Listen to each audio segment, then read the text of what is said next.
des technologies de l'information et même de la communication, la prestigieuse ESTIC. À côté de cela, notre invité de ce soir, celui qui aura bel et bien 90 minutes face à vous, est donc un homme politique, je l'ai dit, initiateur de ce grand mouvement, l'Alliance, en tout cas patriotique, j'ai failli dire l'Alliance pour une transition pacifique, j'y arrive. Il est initiateur justement de cette alliance, encore appelée ATP. Notre invité de ce soir est un homme politique, il est le fondateur du Parti Les Libérateurs et vous l'aurez sans doute constaté, il est originaire de Doumé, c'est dans la région de l'Est, Cameroun, la région du soleil levant. Ceux-là qui ont bel et bien sans doute deviné, notre invité ce soir est le professeur Olivier Billet. Présent, professeur, bonsoir et bienvenue. Bonsoir à vous, Romaric Nafeu, bonsoir à l'ensemble de vos collègues sur ce plateau. Je dis bonsoir évidemment aux millions de téléspectateurs de la grande chaîne montante, Horizon 3 TV. C'est un plaisir et un privilège d'être chez vous ce soir. Tout à fait, merci beaucoup. Je vous ai vu remuer la tête tout à l'heure, peut-être à mon introduction, documentaliste, c'est pas le cas? Oui. Alors ça, j'avais déjà fait cette observation, je crois à Bertrand Bicard. Oui. Et vous savez, je suis également très impliqué dans un programme de formation en journalisme politique. Et l'une des choses que nous disons toujours à nos étudiants, c'est que quand vous devez recevoir un leader politique, il faut faire des recherches très fouillées. Et très approfondies. Très approfondies sur l'acteur. Et surtout ne pas dire quelque chose qui ne correspond pas à son identité. Donc, alors, j'ai été effectivement un documentariste. D'accord. C'est-à-dire un concepteur et un concepteur, producteur et réalisateur de documentaires. Merci, je me ravise. C'est effectivement le qualificatif, voilà. Professeur Olivier Billet, je fais amende honorable. Vous êtes documentariste et non documentaliste. Voilà, merci beaucoup, je fais amende honorable. Ça, vous avez parfaitement raison. Merci en tout cas, professeur Olivier Billet. Mais ce n'est pas grave. Hein. Voilà. C'est un petit correctif. Non, pour notre exercice, c'est quand même un peu grave, professeur. Non. Hein? Vous savez, nul n'est parfait. Allez, on vous dit merci. Vous le constatez, vous serez face effectivement à deux autres visages très connus de la scène médiatique de notre pays. Julio Arcel Diop de ce côté, ici Bertrand Bicard, qui tour à tour vont entrer dans votre cuisine interne. L'objectif visait justement d'édifier la lanterne de ces téléspectateurs. Ils sont comptés par centaines, milliers et même par millions à nous regarder, non seulement en direct d'Horizon 3 Télévision. Nous sommes en relais à travers la 92.2 FM, sur Horizon 3 Radio, et à travers nos différentes plateformes de relais, notamment Facebook et YouTube. Vous aurez 90 minutes pour effectivement convaincre l'ensemble de ces téléspectateurs. Et pour poursuivre cet échange, nous avons compartimenté la thématique en 3 belles et grandes parties. Mais alors en première, vous nous permettez d'entrer de plein fouet, peut-être président. Vous êtes leader d'un parti politique, le Parti Les Libérateurs, fondé il y a quelques années. Vous êtes également enseignant universitaire, raison pour laquelle on a souhaité faire quand même immersion dans votre parcours en tant que personne, cette fois-ci d'abord. L'objectif ici est justement de vous présenter au grand public comme ces grands intellectuels, connus d'ailleurs de la scène politique et médiatique de notre pays, mais aussi en non politique. Et votre parcours académique, professeur Olivier Billet, j'ai pris la peine de parcourir. Hein. C'est pas la première fois. Voilà, merci. Pour ce qui vous concerne. De tout... C'est pour ça que je ne peux être que extrêmement sévère vis-à-vis de vous. Hein. Et je vous remercie pour cela, professeur Olivier Billet, de l'ESTIC justement au grand... Il faut quand même nous dire, professeur, jusqu'ici, quel a été votre chemin? C'est une question. Votre chemin. Nous le connaissons certainement pour avoir... Le chemin académique ou alors le chemin professionnel? Qu'est-ce que vous voulez savoir? Vous êtes parti justement de la scène, je veux parler des grandes tribunes, de l'ESTIC aux grandes tribunes politiques. Quel a été votre parcours? Qu'est-ce qui vous a motivé à faire un saut justement dans l'écosystème politique? Clairement. Bah écoutez, moi, vous savez, je suis passionné par la politique depuis longtemps, très longtemps. Hein. Depuis mes études universitaires en France, j'étais déjà quelqu'un de très passionné par la politique et j'étais évidemment un féru de tous les grands débats qui avaient lieu à cette époque. Hein. J'arrive en France au milieu des années 80. À l'époque, c'est les grandes personnalités que vous connaissez, François Mitterrand, Raymond Barre, Jacques Chirac, Alain Juppé, Laurent Fabius, etc. Donc, je suis évidemment très piqué de politique Et en réalité, il y avait en fait chez moi comme une sorte de préparation de quelqu'un, d'un jeune homme qui avait l'intention de venir appliquer ce qu'il aurait vu ou découvert ailleurs chez lui. Et donc, lorsque je reviens au Cameroun, d'abord, il faut dire que j'ai d'abord effectivement pratiqué le métier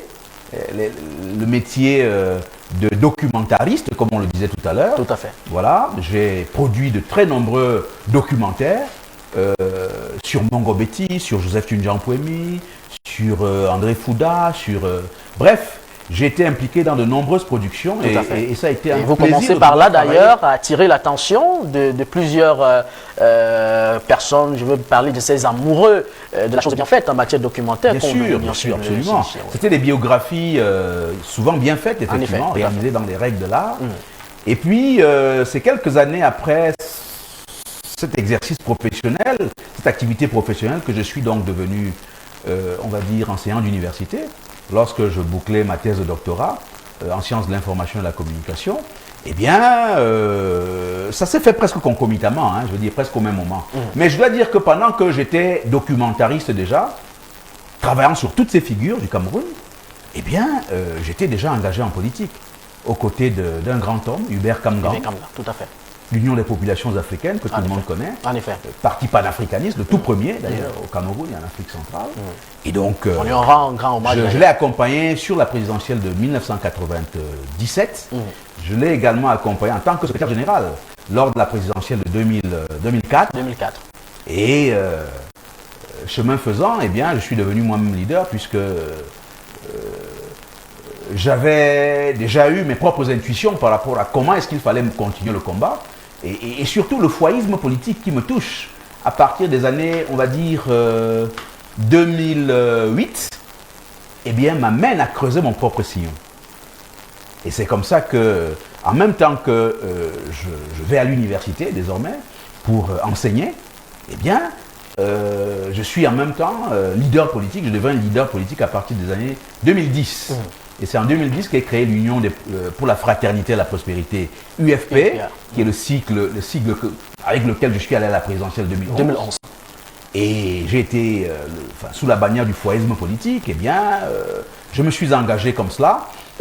En 2011, je suis donc ce candidat qui va à cette présidentielle, mais vous savez, vous avez raison de poser ces questions, parce qu'en réalité, Romaric Noifeu, beaucoup de Camerounais souvent n'ont pas toujours la culture historique nécessaire et la culture politique même, je dirais, pour savoir ce que aller nous chercher. Oui, quelles ont déjà été les réalisations. Quelle a été la trajectoire des acteurs. Parce que souvent on dit, on vous donne un nom. Non, moi je ne suis pas un acteur politique qui a commencé en 2018.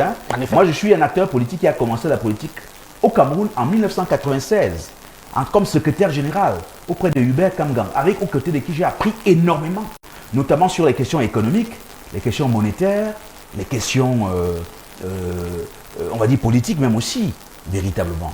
Et donc, vous voyez, il faut rappeler aux gens qu'en 2013, par exemple, l'UFP avait investi en réalité 4 listes lors des élections municipales et législatives de cette année-là. Davantage même municipales. Et l'UFP avait donc remporté l'élection à Yabassi. Sur les 4 localités où nous avons été en compétition, nous avons gagné qu'à Yabassi, 25 conseillers, et nous avons contrôlé la commune de Yabassi de 2013 à 2020. 7 ans. 7 ans, quand même. Vous voyez? Et ça veut dire qu'il y a eu nécessairement beaucoup d'activités. Et entre-temps, pendant que nous travaillons sur le terrain, nous travaillons également sur le champ même je dirais, des idées. Parce que, vous savez, la politique n'existe pas sans idées. Vous voyez, vous connaissez cet adage célèbre qui dit que la pratique sans théorie est vide et que la théorie sans pratique est aveugle. Et donc, moi, je n'ai jamais cessé de publier des livres, par exemple. J'ai écrit en 2015, j'ai publié un ouvrage qui est un essai scientifique dans le domaine qui est le vôtre, celui de la télévision. La télévision, tout à fait. Parce que je suis un spécialiste de sociologie des médias. En effet. Je suis le directeur des programmes. Peut-être qu'un jour, il sera possible de vous apporter une de idées. Et donc, les télévisions africaines face au défi de la modernité. 2015. Je reviens sur le champ politique. Vous prenez d'ailleurs le cas de la CRTV. Voilà, exactement. Tout à fait. En 2016, je publie La démocratie en Afrique reste mal partie, rectifiant le tir. 2016. L'ouvrage est présenté à Yaoundé, à Douala, etc. Chez l'Harmattan, hein, les 2 livres. Je publie avant ça, quand même il faut le rappeler, en 2011, Le temps du foyisme politique, réalisant le rêve camerounais et africain. Ça c'est véritablement, je veux dire, comment on va dire ça, mon livre-programme de base, parce qu'il étale la théorie du foyisme politique, qui est en fait un néologisme, c'est une invention, c'est une création. En effet. C'est un concept original que je mets sur le marché camerounais des idées, avec des... Et à laquelle vous êtes d'ailleurs très attaché.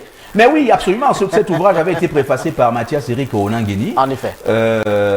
Et donc, alors celui sur la scène avait été préfacé par Alawadi Zelao, le professeur Zelao, mais aussi par le même Mathias, avec une préface de Sinjun Pokam. Voilà, ça c'est 2016. En 2023, alors en 2020, allons chronologiquement, hein, parce que en 2018, je dois dire que je n'étais pas prêt pour la présidentielle. Finalement, je n'y vais pas. Bon, je crois que votre candidature, je n'ai rien perdu. Vous l'avez déposé quand même, votre candidature. Et puis, oui, j'avais souhaité y aller, mais en réalité, pour faire court, il faut reconnaître que, vous savez, moi je dis toujours qu'il y a le temps de Dieu, hein, le temps divin. Oui. Il y a des choses qu'il ne souhaite pas que vous fassiez à un certain moment. J'ai été peut-être un peu têtu, j'avais voulu quand même y aller, mais bon. Dans tous les cas, en 2020, nous allons aux élections locales, municipales et législatives. Et je suis moi-même candidat aux élections législatives dans le Rognon. Oui, ça beaucoup de gens ne le savent pas. Malheureusement, vous savez, l'inculture politique qui prévaut chez nous, pardonnez-moi l'expression, elle ne permet pas toujours aux gens de... Donc c'est pour dire à ces gens qui disent que Olivier Billet n'apparaît qu'au présidentiel que c'est une hérésie. Parce que moi, je suis demeuré archi présent sur la scène, toujours candidat donc aux législatives en 2020.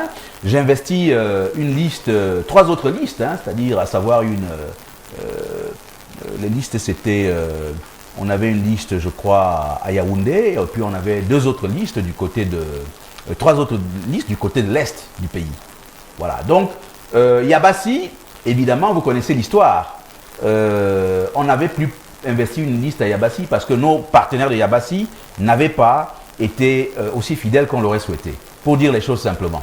Voilà, maintenant, en 2023, ou plutôt en 2021, le nom UFP est muté pour devenir les Libérateurs. Parce que nous avons réalisé que le sigle UFP n'était pas très cognant. Il tapait pas beaucoup, comme on dit. Voilà. Il n'avait pas la puissance d'attraction, oui. N'est-ce pas? En tout cas, et puis il ne traduisait pas véritablement notre philosophie politique, notre idéologie, qui est celle de la libération.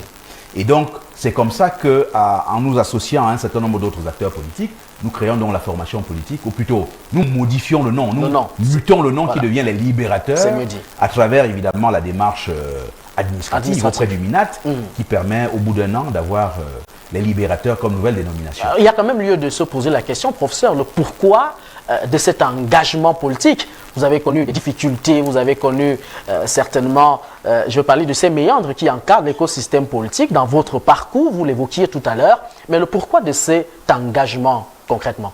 Le pourquoi de mon engagement politique, c'est que, vous savez, jeune étudiant en France, j'avais beaucoup voyagé déjà, oui, dans la France même et puis dans d'autres pays, et je réalise qu'il y a quand même un problème. Comment est-ce que mon pays peut être dans une situation aussi tragique, aussi calamiteuse? Pourquoi est-ce que nous sommes si en arrière alors que les autres avancent? La situation a changé aujourd'hui? Non, mais c'est pour ça que je demeure actif. D'accord. C'est pour ça que je n'ai jamais lâché, parce que je suis convaincu que, eh bien, je suis dépositaire d'une offre politique, qui est l'offre politique de la transformation matricielle et radicale du Cameroun. Et je dois même vous dire que, en fait, ça procède même d'un appel, parce que vous ne pouvez pas être à ce point piqué de politique s'il n'y a pas un appel qui est du registre du divin. Et moi, je sais que c'est un appel véritablement qui se situe dans le registre du divin, où j'ai été investi d'un ensemble de savoirs, d'éléments de connaissances, d'une vision, pour ainsi dire, qui, au fond, est la vision par laquelle mon pays peut faire l'objet d'une transformation véritable. Et c'est pour ça, c'est lui qui justifie mon engagement. Vous savez, je vais vous dire, ces derniers temps encore, Romaric Noifeu, mes très chers amis, je suis très peiné de ce que je vois. Vous voyez quoi pour ça? Ce que je vois au Cameroun, je vous assure, il y a un phénomène qui me frappe.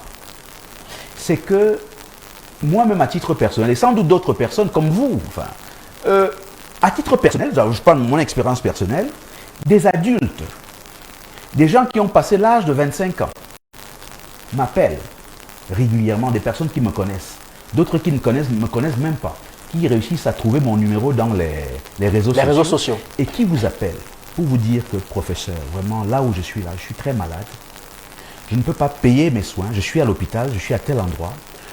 Vous voyez, ce genre de choses-là, des personnes qui vous appellent pour vous dire que il y a une situation de famine absolument pas possible, il n'y a rien à manger, nous n'avons rien à manger chez nous.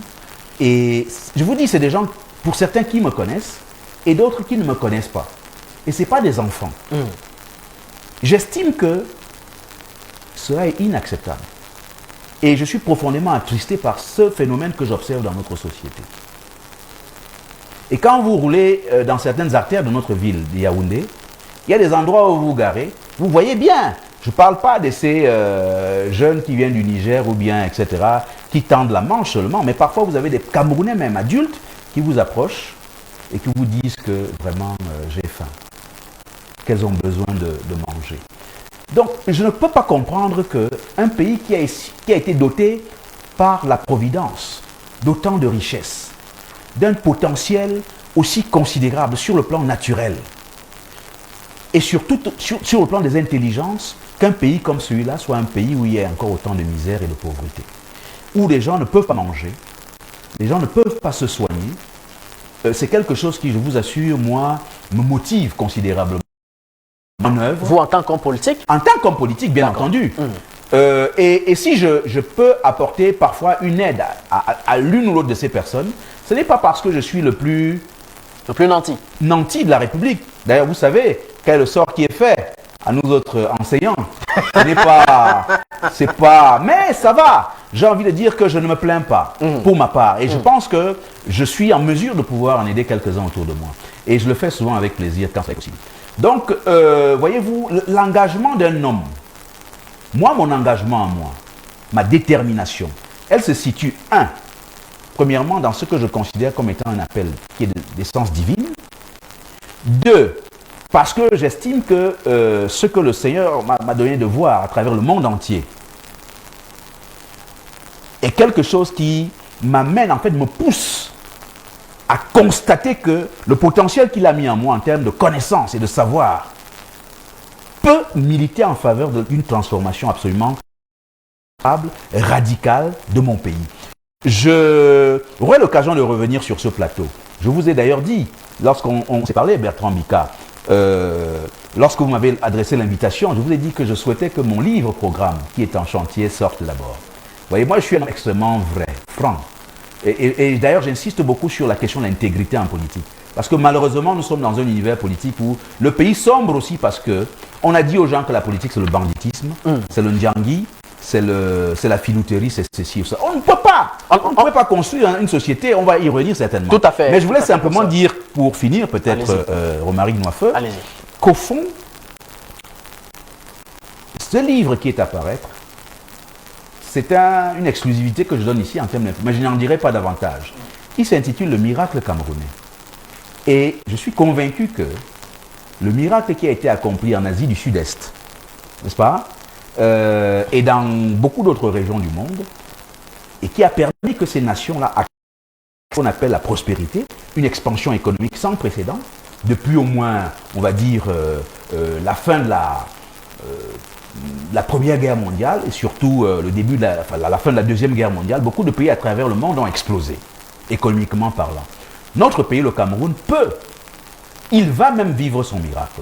Ce n'est pas qu'il peut, il est dans le process de vivre son miracle.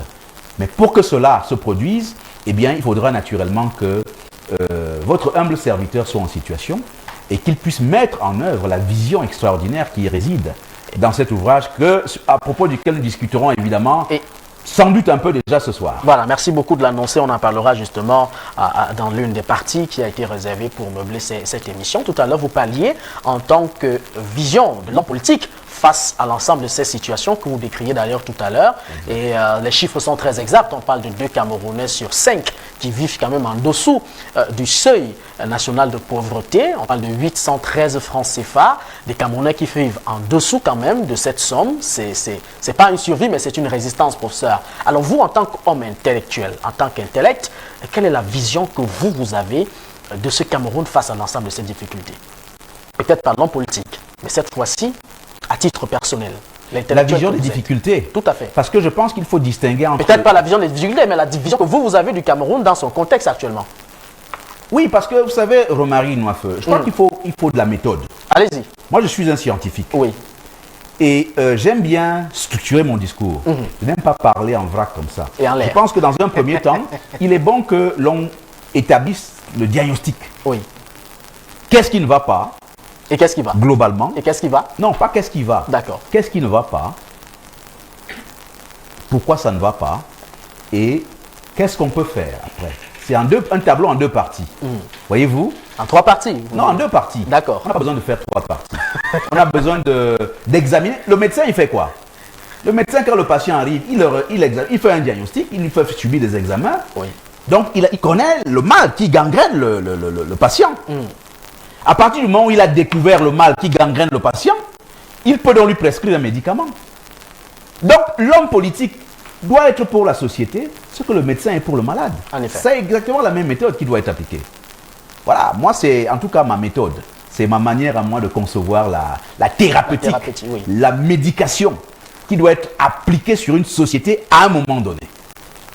Et il faut que on n'essaye pas de soigner un cancer avec du paracétamol. Il faut pouvoir soigner le cancer avec des médicaments appropriés. C'est pour ça qu'il y a autant d'échecs dans nos sociétés africaines, et camerounaises en particulier, parce que souvent, le médicament qu'on a tenté d'appliquer au Cameroun ne correspond pas au mal. Ce n'est pas pour dire que les gens ne travaillent pas. Les gens, même ceux du pouvoir, essayent d'appliquer des choses là. Mais souvent, ce sont des médicaments qui ne correspondent pas au mal. Ils ne sont pas appropriés, ils n'ont pas la puissance nécessaire pour soigner le mal camerounais. Maintenant, vous me posez la question, je vous dis donc, pour ce qui concerne le diagnostic, très clairement, le Cameroun, c'est 3 problèmes, fondamentalement parlant. C'est 3 niveaux de problèmes. Parce qu'il faut que les choses soient claires, pour que nos concitoyens comprennent ce que nous disons, pour qu'ils voient clairement la direction vers laquelle je veux amener le pays. Allez-y, professeur. Premier problème, niveau de problème. L'homme, le citoyen, dans son logiciel, dans son mindset, il est très abîmé. Donc le Cameroun est confronté à un problème, un redoutable problème d'altération de la qualité morale et mentale de l'homme. Et si vous regardez la plupart des pays du monde qui ont émergé, c'est des pays où il y a eu d'abord une sorte de révolution culturelle, une sorte de révolution mentale et spirituelle chez les humains. Comprenez cela? Parce que je vois évidemment beaucoup d'acteurs politiques chez nous qui pensent seulement en disant que oui, il faut donner à manger, il faut les routes, il faut... Non! Vous ne pouvez pas donner les routes et à manger là si vous ne travaillez pas d'abord le mindset. Et c'est pour ça que je suis le promoteur du foyisme politique. Donc, dans un premier temps, le problème de base qui est celui de l'homme. Il faut d'abord s'attaquer à reconfigurer l'homme, à le dépolluer, à le reconfigurer pour en faire un homme qui soit un homme, capable d'embrasser le développement. Deuxième élément problématique dans notre société, c'est, voyez-vous, l'économie et le système productif. Parce qu'on dit généralement, ventre affamé n'a point d'oreille. Si vous avez une société dans laquelle vous voulez apporter des réformes profondes, même une révolution, les gens ne peuvent pas vous suivre s'ils ont faim. Et je suis d'accord avec les Camerounais qu'il faut effectivement travailler le côté matériel. Mais le côté matériel, en tout cas le centre de gravité qui permet de régler les problèmes matériels, c'est quoi? C'est l'économie et le système productif. Or, qu'est-ce qui se passe chez nous? L'économie ne fonctionne pas pourquoi? Fondamentalement parce que le système monétaire il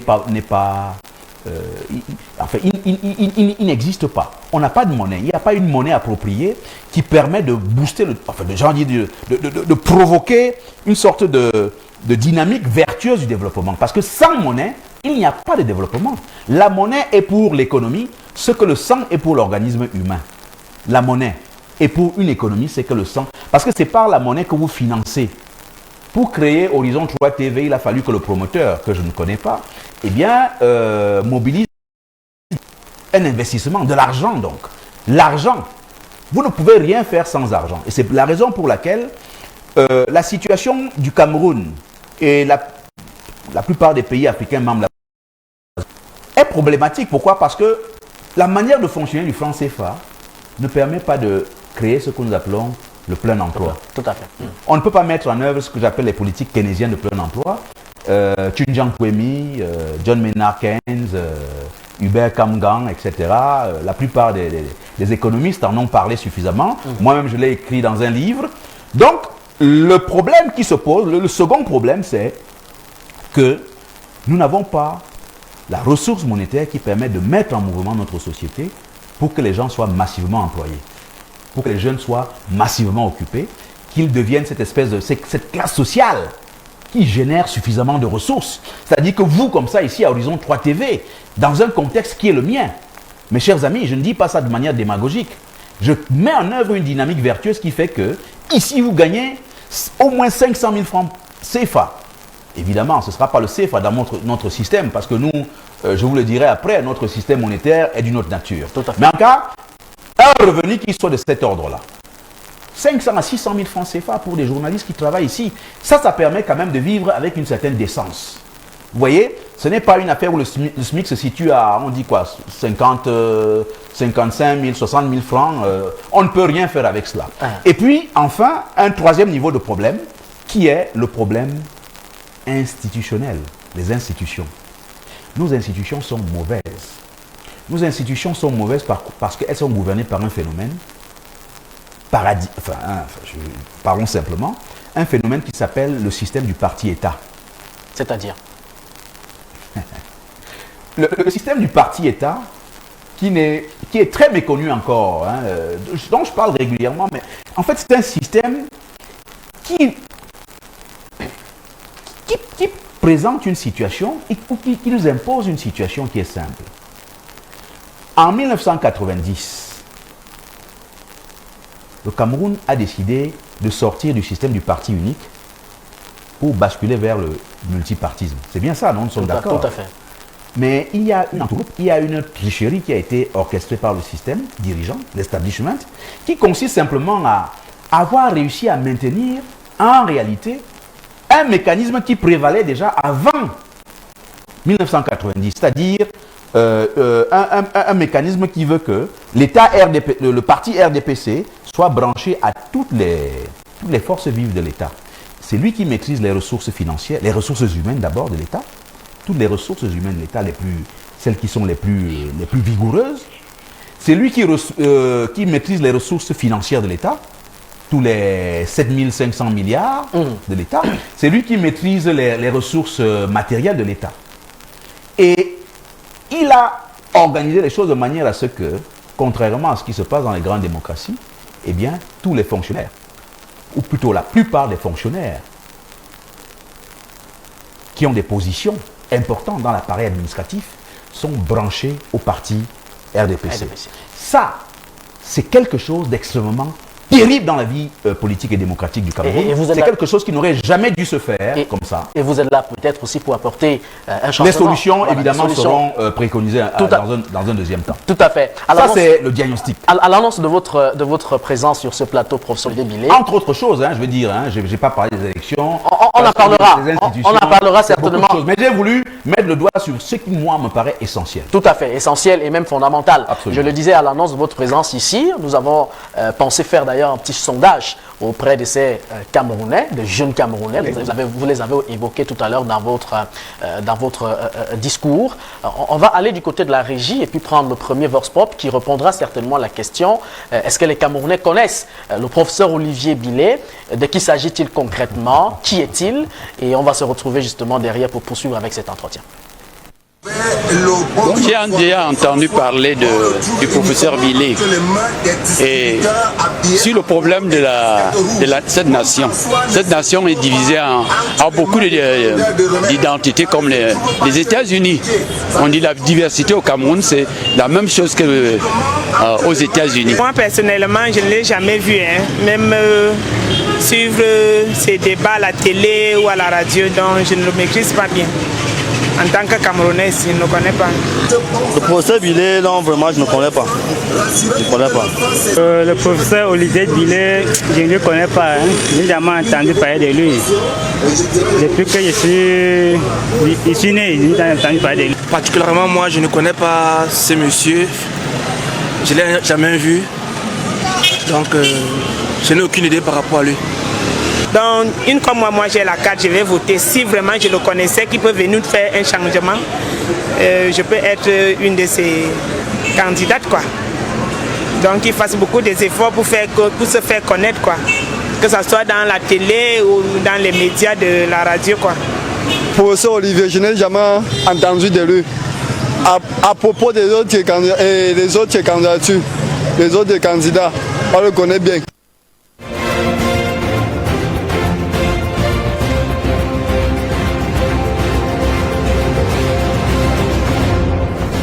Professeur, ça a été un véritable chassé-croisé.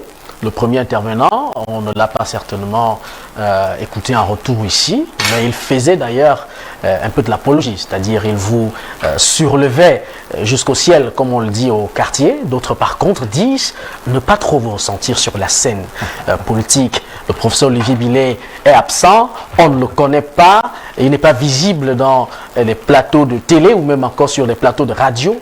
Peut-être en une minute, qu'est-ce que vous pouvez donner comme réponse à cela, professeur? Écoutez, vous savez, lorsqu'on fait un vox pop, tout dépend des intentions qu'il y a derrière. Si vous faites un vox pop avec l'intention vraiment de chercher des gens qui connaissent l'acteur ou ne le connaissent pas, oui. Et là, on peut avoir l'impression que, comment on va dire ça, parce qu'on n'a pas suivi les tout premiers. Hein. En effet. Dans le vox pop, ça dépend des lieux où vous allez le faire. Hein. En effet. Si vous allez le faire dans des lieux où, bon, vous n'allez certainement pas trouver beaucoup de gens qui... parce qu'en même temps... On n'a pas bien pensé à la classe élitiste, hein, rassurez-vous. Non, pas forcément la classe élitiste. Je veux dire que aller chez les étudiants, vous allez trouver des gens qui évidemment... vous êtes universitaire, connaissent beaucoup. C'est tout à fait normal. Aller chez les étudiants, aller dans des lieux... d'un certain type où les gens quand même suivent l'information, il me semble que vous pourrez trouver des gens qui peuvent dire quelque chose. C'est jeune. Maintenant, je crois que les auteurs du Vox Pop, je suppose que c'est vous-même. Vous avez la liberté de mener le Vox Pop comme vous voulez. Moi, je considère par ailleurs que vous savez, il n'y a pas dans la classe politique des leaders au Cameroun. Je peux vous dire qu'au moment où on se parle, dans la classe des candidats, il n'y a pas beaucoup d'acteurs, de leaders politiques qui vont sur les plateaux autant que moi. Il n'en existe pas autant que moi. Ça, je peux vous le dire. Si vous prenez les émissions de radio et de télévision, moi, je peux vous dire, par exemple, que je suis très coutumier des plateaux de certains de vos concurrents, on peut les citer ici, si cela ne vous pose pas de problème. Mais de manière régulière, je me rends sur les invitations du club d'élite, je me rends très régulièrement sur les invitations de Balafon, à Douala, comment s'appelle cette autre radio, ABK de Douala, Magic FM, RTS. Je ne peux pas compter le nombre de plateaux que je fais chaque fois que l'occasion se présente, mais je dis aussi souvent ceci. Oui, allez-y pour ça. Vous savez, la communication politique du leader politique, ce n'est pas non plus... Ça ne doit pas être la logique de l'ambiance. Parce que quand vous avez atteint un certain niveau politique, vous ne pouvez plus être le gars qui va aboyer sur tous les plateaux du dimanche. Ça, vous savez, la communication politique, elle a ses codes. C'est une science. Elle a ses modalités. Un leader politique, à un moment donné, doit être capable de se respecter. Il ne va pas n'importe où, n'importe comment, et pour dire n'importe quoi. Il choisit, vous savez, pour venir ici chez vous, il a fallu que je réfléchisse mûrement. Je vous ai dit qu'il y a un livre à paraître, mais j'ai compris aussi que, compte tenu de la période dans laquelle nous sommes, il est important que j'aille sur ce plateau. Surtout que Romary Noifeu et ses amis ont l'intention de m'inviter en solo, ce qui est une bonne chose. Parce que n'attendez quand même pas du professeur Bilé qui a fait de la politique au Cameroun depuis, je vous l'ai dit, 1996. Tout à fait. D'être sur tous les plateaux de d'aboiement et de télévision, bavardage que l'on a ici et là. Alors, c'est pas un droit de réponse. Je pense qu'ils vous ont écouté. Ils sont justement scotchés à Horizon 3 Télévision. Professeur, on va très rapidement le signaler, le signifier. On va prendre certainement une toute petite pause et on revient pour la deuxième partie tout en se rassurant. Vous avez tenu une importante réunion ce jour avant de venir à cette invitation pour parler justement des primaires au sein de l'ATP. Vous êtes 8 candidats déjà dans le train, dans le bateau.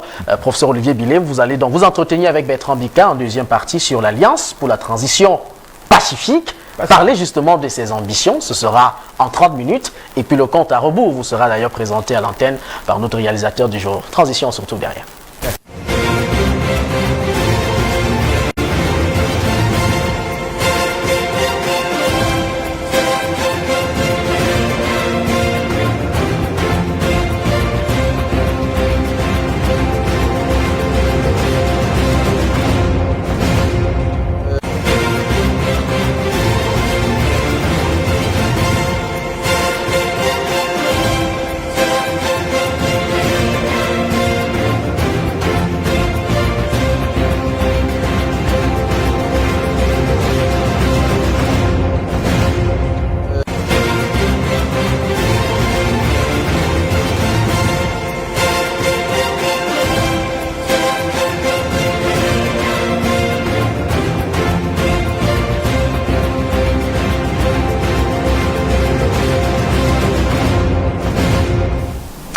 Professeur Olivier Bilé, l'objectif pour cette deuxième partie, amener les téléspectateurs à comprendre ce que c'est l'initiative ATP, l'Alliance pour la transition pacifique, et comprendre même également la stratégie de coalition pensée justement dans le cadre de cette initiative. Ce sera en 30 minutes avec Bertrand Bika à qui je dis bonsoir et bienvenue. Bonsoir Romary, bonsoir professeur Olivier. Bienvenue sur votre émission 90 minutes en face ce soir. Bonsoir à vous Bertrand Bika. Voilà. Monsieur le professeur Olivier Bilé, dans la zone de professeur Mandadé, la sécurité, c'est important. Vous faites professeur président. Vous faites professeur président par l'entretien. Oh, vous avez le choix. Bon, je vous en laisse la latitude. Vous pouvez dire Olivier Bilé même tout simplement. Bon, on va aller sur président, puisqu'on parle de l'homme politique. La carte politique qu'on va convoquer ici. Très bien. On vous écoutait avec beaucoup de plaisir en première partie. On a compris que vous n'êtes pas un homme politique d'opportunité, mais de conviction. Absolument. Vous le faites depuis des années. D'ailleurs, votre passif parle pour vous aujourd'hui. 2008, 2010, vous êtes avec l'UPA. Pour vous créer en 1996, vous avez l'UPA. 1996 à l'UPA. Voilà, désolé. Oui. En 2010, vous avez l'Union fraternelle pour la prospérité qui arrive. Et en 2023, ça mute en parti des libérateurs. Exactement. Voilà, vous avez longtemps parlé, ça va pas revenir dessus. Tout le monde a compris que vous êtes en politique depuis un homme véritablement engagé. Vous savez ce que vous voulez. Absolument. Nous sommes dans une année charnière, 2025. Tout le monde s'accorde sur une année historique. On suppose donc que dans votre stratégie de changer sur le Cameroun, vous avez pensé à l'Alliance, qui, depuis un moment certain, fait quand même des choux gras de la presse. C'est imposé au lendemain social et politique au Cameroun avec véhémence. On parle de l'ATP, l'Alliance pour la transition pacifique au Cameroun. Voilà, ce qu'on voudrait savoir, c'est quoi? C'est que les Camerounais disent quand même que cette connotation peut-être à équivoque. Est-ce qu'on parle d'alliance lorsqu'un président encore est élu démocratiquement dans un pays et encore son mandat qui est presque à terme? Pourquoi parler d'alliance? Vous voulez dire de transition?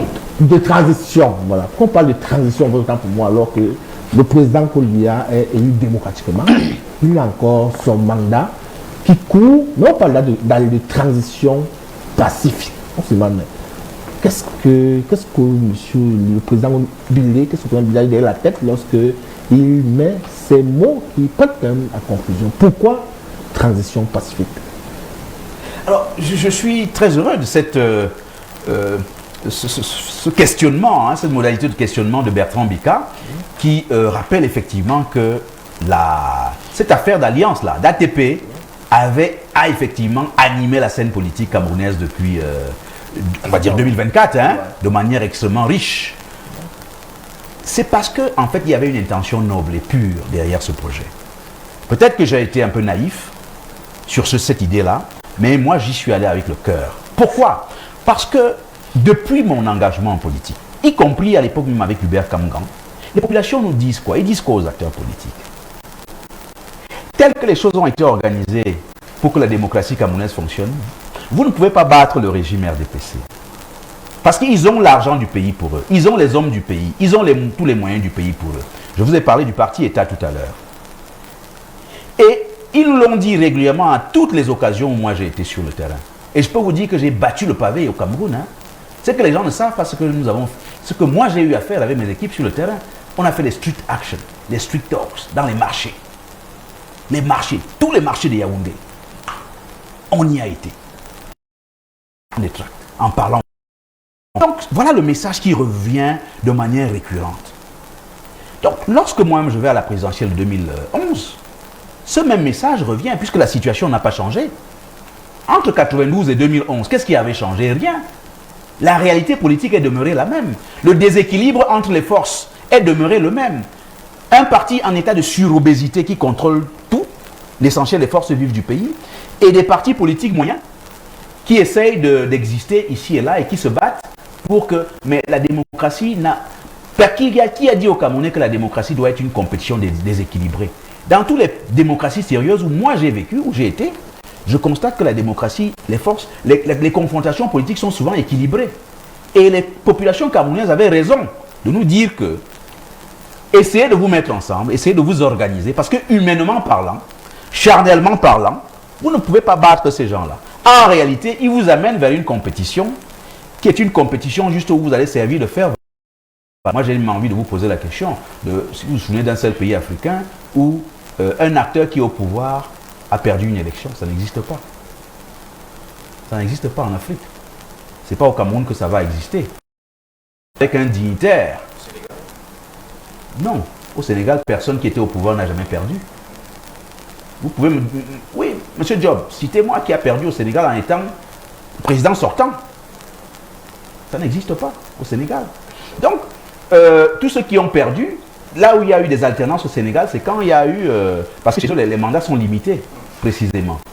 Vous voyez, Sonko et Diomaye Faye arrivent à accéder au pouvoir parce que Macky ne pouvait plus candidater.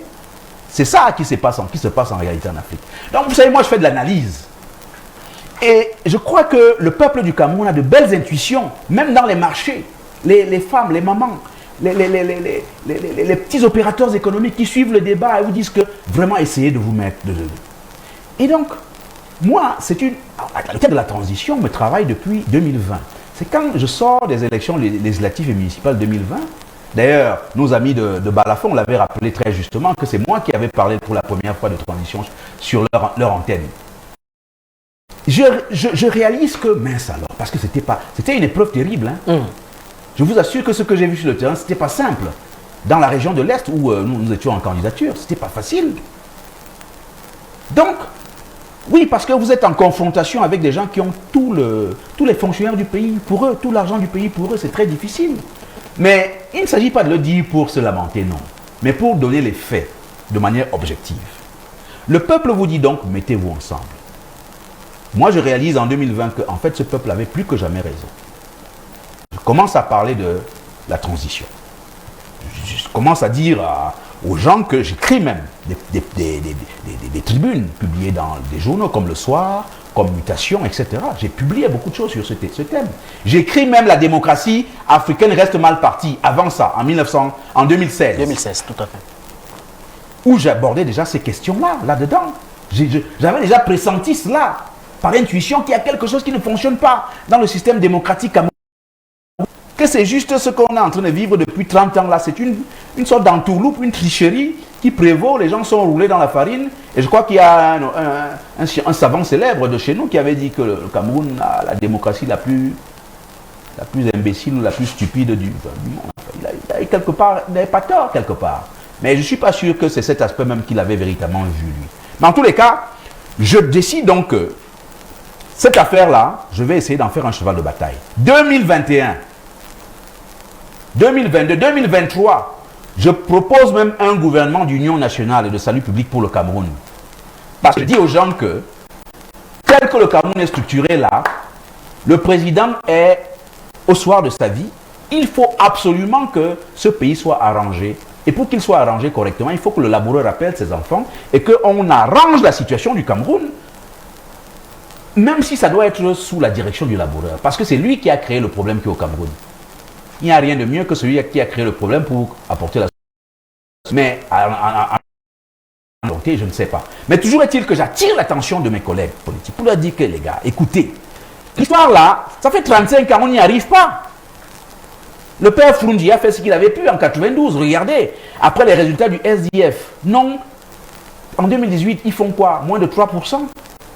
Alors que le père Frungi avait fait 36% à l'époque, presque.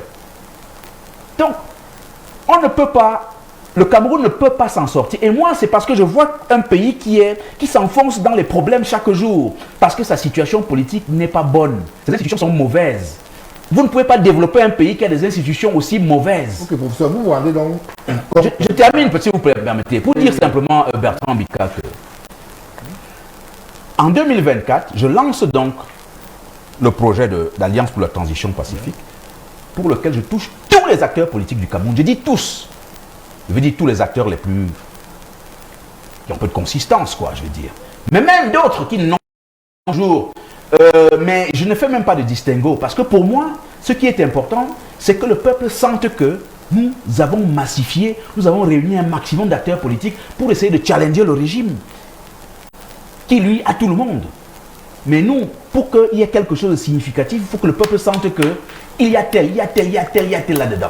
Et c'est comme ça que je mobilise tous les acteurs que vous savez, et vous connaissez toute l'histoire. Mais maintenant, ce n'est pas ma faute si on a dit aux leaders politiques camerounais de l'opposition aussi que politique n'andiangui, politique c'est la trahison, politique c'est le banditisme, c'est la truanderie, et que l'idéal vertueux, le grand idéal d'alliance que moi j'avais mis sur la table, que certains se soient mis à le trahir, commencer à vouloir faire en sorte que ce soit abîmé, que ça ne marche pas, et que finalement c'est ce très beau projet des origines dans lequel tout le monde était censé se retrouver. Parce que là, on aurait effectivement pu envisager un gouvernement où on allait retrouver tous les acteurs de l'opposition que vous connaissez. Mais pourquoi est-ce que les gens ne peuvent pas se sacrifier pour la cause du Cameroun? C'est ça la question qu'il faudrait. Voilà, pour ça, vous vous rendez donc compte dans votre parcours que le Cameroun vit sous la coupole d'une caporalisation du système politique avec un parti État, vous le dites. Et vous suivez l'appel du peuple qui dit qu'il faut vous mutualiser. Vous mutualisez donc tous les leaders du parti politique au sein de l'ATP. Absolument. Vous jugez au conseil flagrant, ça ne marche pas. Vous dites que les hommes politiques que vous avez rencontrés, que vous avez fait cheminer, ont démontré à un moment précis que la politique, c'est l'intérêt, c'est l'argent. Ils ont saboté le projet. Mais eux aussi, de l'autre côté, ils estiment que vous avez saboté le projet. L'ATP initial, hein, on les a vus avant l'émission, ils nous ont rappelé que ils nous avaient exclu Olivier Billet, Célestin Ndiamen et Florent Ndiana de l'ATP initial. Aujourd'hui, tu as créé un nouvel ATP. Pourquoi ils vous avez exclu à l'époque de l'ATP initial? On ne peut pas exclure l'initiateur d'un projet, du projet qu'il a mis sur la table. En fait, ils ont utilisé... Vous savez, moi je n'aime même pas parler des gens en réalité, mais peut-être que nous sommes obligés de dire les choses. Parce que, à vrai dire, les Camerounais savent, m'ont suivi. Depuis ma première émission que j'ai faite sur STV avec Dipita Tongo, votre confrère, où j'expliquais le principe de l'ATP, avec le plan A et le plan B. J'étais clair depuis le début. Je n'ai jamais varié sur mon projet. Plan A, plan B. Clair.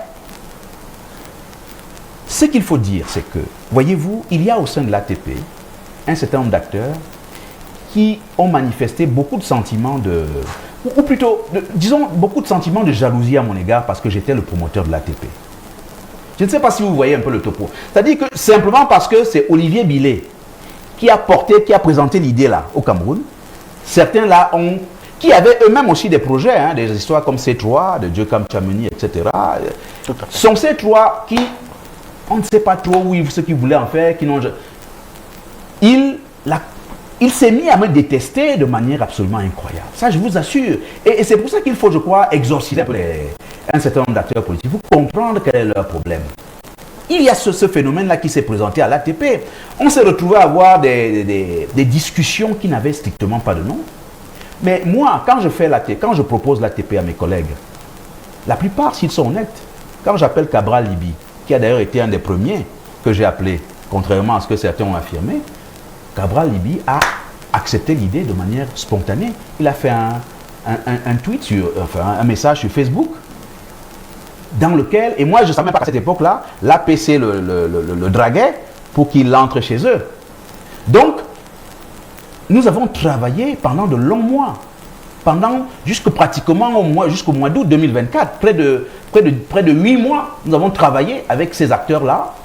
Et c'est au moment où, voyez-vous, Bertrand Bika, où on arrive donc, je laisse vraiment les jalousies de Dieucam, qui sont des choses qui relèvent peut-être on va dire, de la psychanalyse. Qui a poussé les autres à lui, qui vous excluait de l'UNAP. Il y a un autre cas circulé qui... Oui, non, mais est-ce que... Non, attendez, mais c'est une plaisanterie. En fait, c'est quelqu'un qui n'avait pour projet que de... En fait, quand il s'est rendu compte que le plan qu'il avait, lui, parce que je vais vous dire la vérité. Dites-nous. Vous êtes là pour ça. Vous savez, moi, je suis un homme droit, comme ça. Je suis un foyiste. Et je n'aime pas le banditisme, je n'aime pas la filouterie et la malhonnêteté. J'ai horreur de ça. Vraiment, ma carrière politique, je l'ai inscrite dans le registre de l'intégrité, de la probité morale la plus totale. Tous ceux qui me connaissent, qui ont été avec moi à l'université, qui sont à l'université, qui enseignent avec moi, ils vont vous dire que vous ne trouvez, je suis monsieur propre. Le porc ne se dit peut-être jamais gras, mais moi je peux dire que j'ai inscrit mon magistère politique dans la droiture la plus totale. Voici ce qui s'est passé au sein de l'ATP. Dans la masse de gens, parce que peut-être que l'erreur que j'ai faite, c'est de mettre tout le monde, de mélanger les torchons, les fourchettes, les couteaux, les haches, les houes, les pioches, etc. Il y a des gens là-dedans qui, au fond, vous savez, parce que la question cruciale, parce que quand vous rassemblez un certain nombre de leaders, le plus dur là, c'est qui va être dans le candidat, le leader. Qui sera donc notre candidat? Parce que c'est ça la question qui se présentait à l'esprit et qui faisait peur à beaucoup là-dedans, dans l'ATP. Mais nous avons décidé ensemble que, ou plutôt un certain nombre de personnes raisonnables là-dedans, ont dit non. On ne règle pas, on ne parle pas de la question du leader pendant un certain nombre de... On n'a pas rédigé le manifeste de l'ATP, on ne parle pas du leader, du candidat. Quand on est donc arrivé à la phase où il fallait parler du... Ça restait dans les esprits des gens malgré tout, hein, du candidat. Eh bien, certains acteurs là-dedans, comme l'ami Dieucam, c'est un ami, vraiment, moi je n'ai pas d'acrimonie contre lui, mais chacun est comme il est. Certains là-dedans, comme lui, ont commencé à dire que, voilà, il faut qu'on fasse un choix en interne. C'est-à-dire que, un peu comme si vous enfermiez dans une salle, ou plutôt, voilà, une sorte de vote en interne, où, évidemment, chacun pourrait être candidat et chacun pourrait élire qui il veut là-dedans. Il y a heureusement certains de nos camarades qui ont dit non. Ce que nous avons déjà vu à l'ATP là, où les gens ont des esprits de manipulation et de... Vous savez, comme la politique se passe au Cameroun avec l'argent, non? D'envoyer à l'argent. Vraiment, ils ont eu l'intuition de nous dire que procéder comme ça, les gens vont payer les gens pour obtenir la place de candidat là. Et c'est comme ça que, effectivement, la proposition démocratique d'aller à une primaire ouverte, au sein de laquelle c'est le peuple du Cameroun qui allait choisir et non pas des gens payés, comme dans les élections internes du RDPC et autres, que c'est ça la modalité qui a été... Et c'est quand on a choisi cette modalité-là, je vous assure, Bertrand Bika, Dieucam Tchouaméni est devenu plus noir qu'il ne l'est, naturellement. On va parler tout à l'heure de vos... Non, attendez, vous m'avez posé la question, il faut que je le dise. Il faut que je le dise, et je vais le dire. Allez-y, vous savez, là-dedans, dès qu'on a dit primaire ouverte et digitale, les Camerounais peuvent voter via une application digitale. En effet. C'était une innovation considérable. Et ça aurait été, enfin du moins on s'orientait vers une opération où c'est les Camerounais eux-mêmes, des diasporas et du pays qui allaient donc choisir le candidat. Dans toutes les démocraties sérieuses du monde, l'élection, quand il y a beaucoup de candidats dans un parti ou dans un...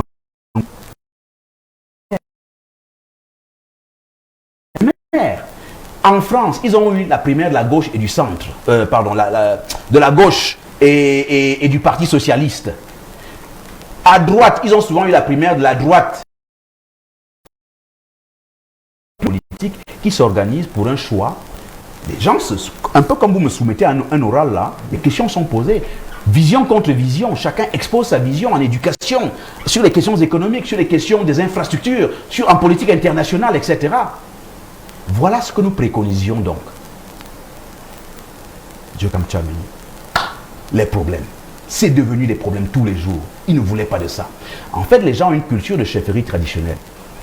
Après cela, ce qui s'est passé aussi, c'est que, voyez-vous, un autre acteur important que moi, je suis allé voir personnellement pour l'amener à l'ATP, c'est Akeremouna. Vous avez vu les images sur Facebook à l'époque. J'ai démarché tous ces gens, les uns après les autres, y compris à Douala, en me rendant à Douala. Il y a évidemment ceux qui ont refusé d'emblée de venir à l'ATP parce qu'ils sentaient bien qu'on allait les mettre dans un processus concurrentiel. C'est Kamto. Bon, lui, d'emblée, il a dit que non, il reste dans son APC avec Nietzsche. Bon, à la limite, peut-être que c'est plus honnête comme ça. Mais vous ne pouvez pas être des gens qui disent que vous acceptez un mécanisme et puis après, vous refusez les règles démocratiques qui sont... Dans le cas d'Akeremouna, eh bien, c'est précisément quand il réalise que, bon, dans un processus compétitif, ça va être difficile. Lui également, il claque la porte. Bien sûr, il est parti, il n'a pas voulu signer. Lui n'a même pas signé le manifeste de l'ATP. Le bonhomme, pour que les Camerounais comprennent, vraiment pour les convaincre de la manière la plus totale de ce que nous disons à longueur de plateau depuis des mois et des mois est vrai, c'est que Nkuvondo, que j'appelle Yango désormais, eh bien, est signataire du manifeste. Mais qu'est-ce qui se passe? Qu'est-ce que lui il fait?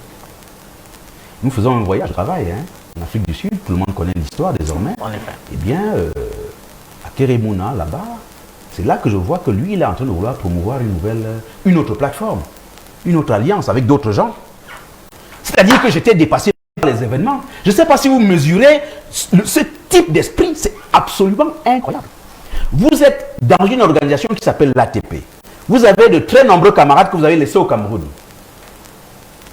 Vous faites un voyage à l'étranger en pensant peut-être que c'est quelque chose qui va permettre de consolider votre ATP au Cameroun. Parce que moi, c'était ça l'impression que j'avais eue. Quand j'arrive là-bas, je découvre qu'un type, lui, il est en train de vouloir organiser son affaire personnelle en solo. Et il commence donc à draguer un des membres de l'ATP qui a l'investiture, qui s'appelle Nkuvondo. Et évidemment, dans cette drague-là, les questions financières sont présentées, etc. C'est lui-même qui vient m'en parler. Et puis au Cameroun, ce bonhomme se lève récemment sur une chaîne concurrente pour dire que je lui ai dit qu'il faut qu'on aille voir Paul Biya. Si moi j'avais eu envie de voir, je vous ai donné mon itinéraire politique depuis 1996 avec Hubert Kamgan. S'il fallait le voir, je l'aurais vu depuis longtemps. Ce n'est pas dans mes principes, ça. Oui, peut-être pas l'appeler bonhomme, on reste. Donc, c'est pour terminer que, voyez-vous, sur l'ATP, vous savez, je n'aime plus beaucoup parler de ce côté de l'ATP, parce que c'est un côté un peu négatif. Et je veux dire que je ne suis même pas irrité. C'est important de blaguer toute l'historicité pour que les Camerounais se fassent une idée. Mais les Camerounais le savent, je l'ai déjà dit, sur tous les plateaux du Cameroun. Je vous l'ai dit. Sur toutes les radios du Cameroun, sur un certain nombre de médias, j'ai raconté cette histoire plusieurs fois. Que vous quittez l'ATP avec, du moins, vous restez avec l'ATP. Je reste avec nous restons à l'ATP. Oui, que vous avez. Parce que Bertrand Bika, Dieu Cam est parti pour créer l'ATR. Parce que lui, ce n'est plus l'ATP. C'est l'ATR. L'ATR. D'accord. L'ATP reste fidèle aux membres fondateurs de cette organisation. Et je demeure évidemment l'initiateur de cette histoire. Sans prétention, parce que ce n'est pas parce que c'est moi qui ai initié que je réclame quoi que ce soit. Vous l'avez si bien expliqué, professeur Bertrand, poursuivez. Voilà. Les Camerounais savent dorénavant ce qui s'est passé. C'est important qu'ils sachent pour laguer. Et on peut continuer. Maintenant que la plateforme est donc sur pied, comment entendez-vous véritablement changer les choses? Je veux d'abord qu'on adresse plus rapidement le mécanisme des primaires digitales que vous êtes en train de mettre sur pied. Ouverte et digitale. Oui, ouverte et digitale, oui. Voilà, qui sont quasiment là sur pied. Qui vote? Comment vous sécurisez le vote? C'est digital, les Camerounais sont chez eux, ils votent. Vous sécurisez le vote. Une fois, Comment vous avez fait pour... Je vous réponds très rapidement. Oui, oui. Vous savez, c'est une question que nous avons réglée avec nos experts. Nous avons recruté en réalité 2 grands experts dans le domaine du développement digital. Il faut rappeler que l'application, je veux dire, le site est déjà disponible d'ailleurs. Le site est déjà disponible d'ailleurs. atp.com. Voilà. Les consulter. Je crois que Romaric Noifeu est très très avancé en termes d'information. Le site est donc désormais disponible et l'application est en achèvement. Dans les toutes prochaines heures, l'application permettra aux Camerounais, où qu'ils soient, de se faire enrôler. C'est-à-dire de dire que voilà, eux, ils veulent participer à ce processus de vote-là. Avec les 8 candidats que vous connaissez et dont nous avons publié les noms. N'est-ce pas? Tout à fait. Et donc, c'est d'abord la logique de l'enrôlement. Et l'enrôlement est sécurisé à travers un ensemble d'éléments d'information qui relèvent à la fois de la manière dont on vous comment dire ça, on vous enregistre. On vous enregistre sur la base de votre numéro de carte nationale d'identité. Oui, on vous enregistre sur la base de votre passeport, le numéro de votre passeport. On peut vous enregistrer également sur la base de votre carte d'électeur qui a également un numéro. Donc, il y a un ensemble d'algorithmes qui ont été mis sur pied pour sécuriser totalement le vote. Voilà, donc nous avons également si vous voulez, un mécanisme qui veut que, pour être enregistré, celui qui est dans les diasporas, le Camerounais qui est en diaspora, eux ils connaissent bien ces choses-là, il va simplement donner une contribution de 5 €, et celui qui est au Cameroun va donner une contribution de 500 francs CFA.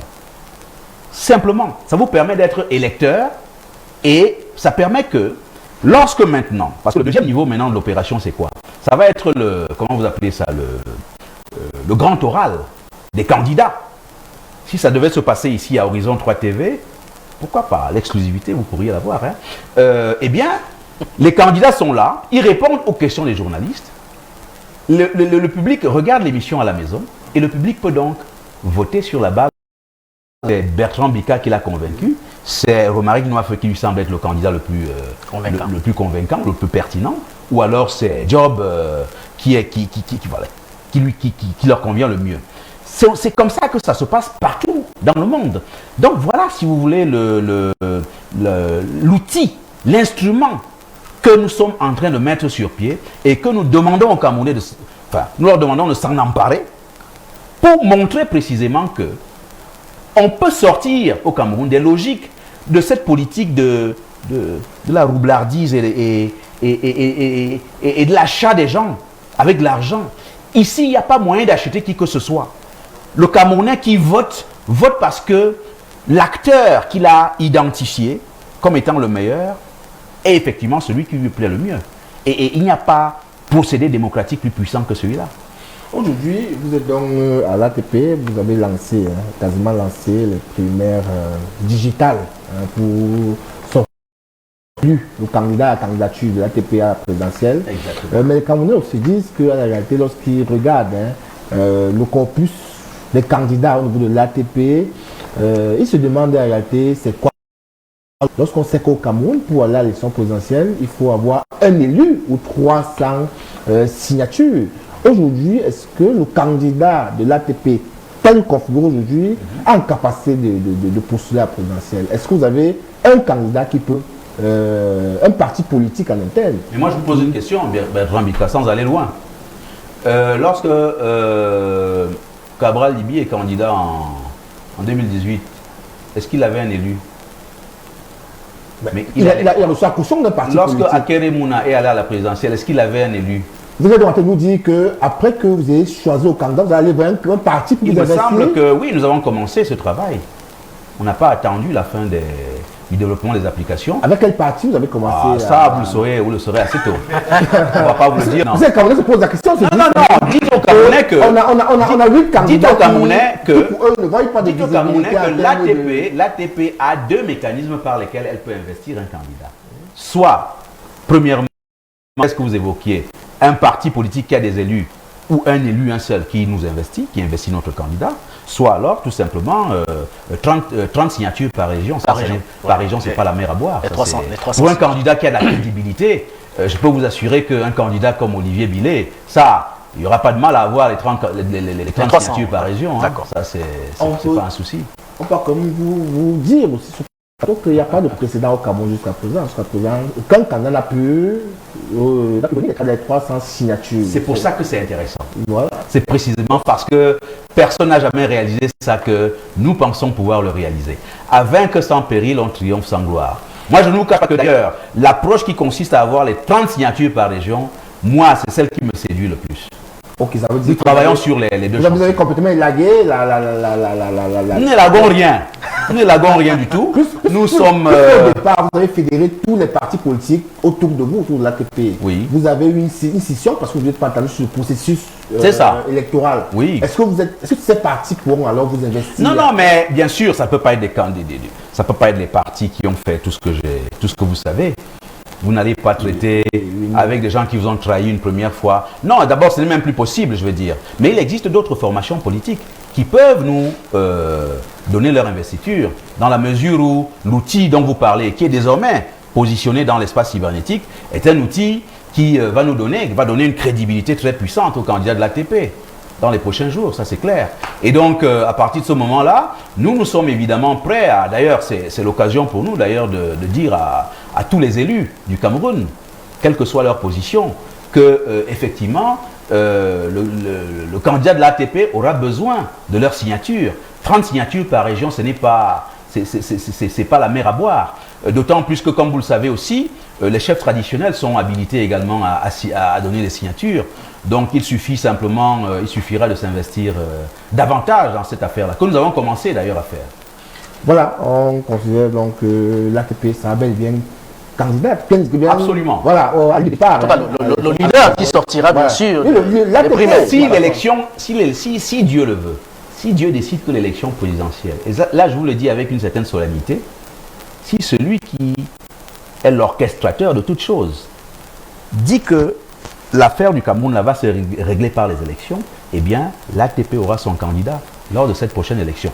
Mais autant vous dire aussi que tout est possible. Moi je suis quelqu'un qui observe les choses avec beaucoup de circonspection, beaucoup de mesures, et qui, quand il observe notre pays, a envie de vous dire que, attention, observez le Cameroun très attentivement dans les prochains jours, les prochaines semaines. On doit faire attention à quoi exactement? Attention à ce qui pourrait se passer et qui pourrait peut-être, j'ai envie de dire, modifier nos prévisions en termes de scénario politique.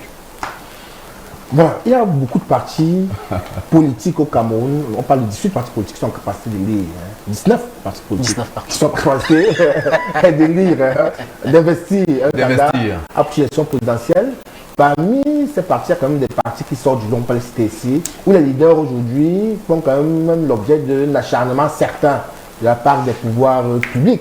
On a l'impression qu'on ne veut pas qu'ils soient investis, qu'ils candidatent à cette élection prochaine, qui est forcément certaine. Vous allez donc sortir du processus de l'ATP très fort avec les milliers de Camerounais qui auront adhéré à votre projet. Est-ce que vous n'avez pas peur que vous serez aussi dorénavant une menace pour le régime? Et comment allez-vous faire pour contourner cette vicissitude du système qui empêche quasiment les leaders de l'opposition de se mouvoir au Cameroun comme ils veulent? Comment vous allez faire pour juguler? Moi, je vous réponds en vous disant d'abord que, bon, évidemment, vous me direz qu'il y a des acteurs qui avaient déjà été candidats par le passé, mais qui ont des difficultés aujourd'hui. Ça, c'est vrai. Maintenant, vous savez, chacun a sa destinée. Hein. On n'a pas tous le même destin et on n'a pas tous le même comportement politique dans l'espace camerounais. Je crois qu'au Cameroun, chacun sait que, pour ce qui me concerne, moi, je parle que pour moi, je ne vais pas parler pour quelqu'un d'autre. Moi, candidat de l'ATP, eh bien, chacun sait que, eh bien, dans ma pratique politique, je suis un acteur mesuré. Je suis un acteur qui met l'accent sur la proposition, sur la vision. Je ne compte pas gagner parce que je crée une élection. n'est pas de gagner parce que je crée une atmosphère... un climat tendu. Un climat tendu, un climat de bagarre ou de guerre civile. Non. Je pense que ça, il me semble aussi que, vous savez, les gens qui sont au pouvoir, là, vous savez, quand vous avez le pouvoir entre les mains, vous pouvez être frileux aussi, quelque part. Et les perspectives de, on va dire, de tension peuvent être un facteur qui amène peut-être un régime à... Voilà. Et puis moi, vous savez, je ne connais pas l'histoire personnelle de chaque leader avec le régime. Je connais mon histoire personnelle avec le régime. Et je sais que mon histoire personnelle est suffisamment propre pour que ma candidature ne souffre pas du moindre problème. D'accord. Merci, professeur. Merci. Merci, Bertrand Bika. Merci beaucoup. Le temps, le temps qui vous a été consacré, bel et bien, a été élagué tout simplement. Vous allez permettre à ce qu'on puisse poursuivre dans le cadre de cet entretien en entrant clairement dans la troisième partie. Mais avant, professeur, où est-ce que vous vous situez actuellement entre une transition, je veux dire pacifique, ou alors une rupture brutale, une transition de rupture? Où est-ce que vous vous situez? Écoutez, vous savez, moi en tant qu'humain, en tant qu'acteur politique, je ne peux que parler de transition pacifique. D'accord. Vous avez répondu à la question. C'est bon, professeur, merci. Maintenant, je vous réponds quand même pour compléter, pour dire qu'il peut exister un certain nombre d'autres occurrences. Oui. Un certain nombre d'autres événements politiques qui ne dépendent pas de moi. De vous, d'accord, c'est bien compris. On va également prendre l'avis de ces Camerounais rencontrés qui se sont exprimés sur la question, et on va se retrouver derrière justement pour élaguer la troisième partie. Ce sera avec Julio Axel Diop qui est déjà installé face au professeur Olivier Billet. Ce sera en 30 minutes. À tout de suite. Pour avoir le pouvoir au Cameroun, il faut qu'on change pratiquement la constitution, où celui qui prend le pouvoir doit réviser pour que nous puissions avoir la même attitude américaine ou canadienne. Vous comprenez, hein? Si au Cameroun on veut que ce soit beaucoup plus évolutif,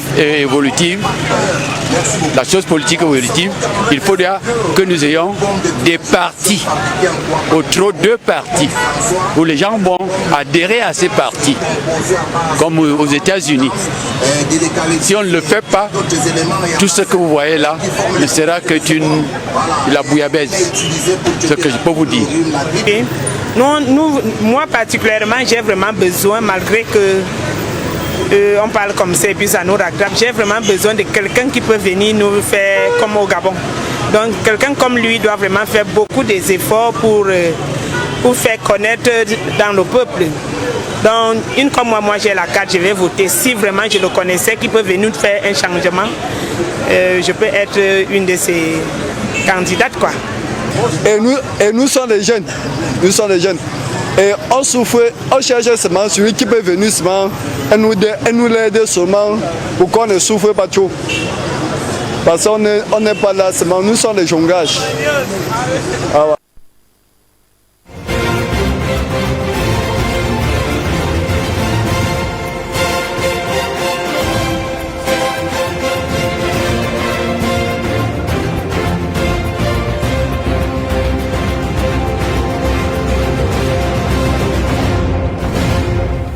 Voilà, retour sur le plateau. Peut-être il faut le rappeler, professeur, les affirmations de tout à l'heure sont propres à la dame en question. Absolument.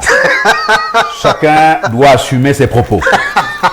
Merci beaucoup. Alors, dans le cas de la troisième partie, on parlera de la vision pour le Cameroun, l'élection présidentielle qui a été officiellement annoncée pour octobre 2025. L'objectif visé est donc de dégager la vision que vous avez, vous, en tant que leader politique, détenteur d'une formation politique, également initiateur de l'Alliance de la transition pacifique, les propositions politiques concrètes et même l'appel du peuple. En 30 minutes, nous allons donc éplucher l'ensemble de ces éléments. Ce sera face à Julio Axel Diop en 30 minutes. Effectivement, Julio, bonsoir. Bonsoir, Omari. Et bienvenue. Merci. Bonsoir au professeur Olivier Billet. Bonsoir à vous, Julio Axel Diop. Intellectuel camerounais au parcours traçable, comme nous l'avons vu dans la première partie, initiateur de l'ATP, qui vient faire l'objet des débats sur la deuxième partie. Et à présent, nous voulons prendre votre vision du Cameroun ou sur le Cameroun post-2025, si vous êtes élu.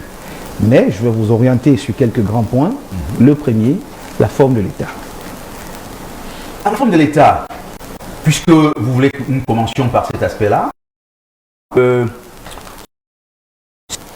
compte tenu de l'histoire du Cameroun et surtout compte tenu de la socio-anthropologie du pays, Surtout du contexte actuel. Voilà. et aussi le contexte actuel dans les régions du Nord, mais aussi la sociologie du pays, le caractère je dirais culturel de notre pays, qui ressemble davantage au Canada, à la Suisse, à la Belgique, qu'à la France en réalité.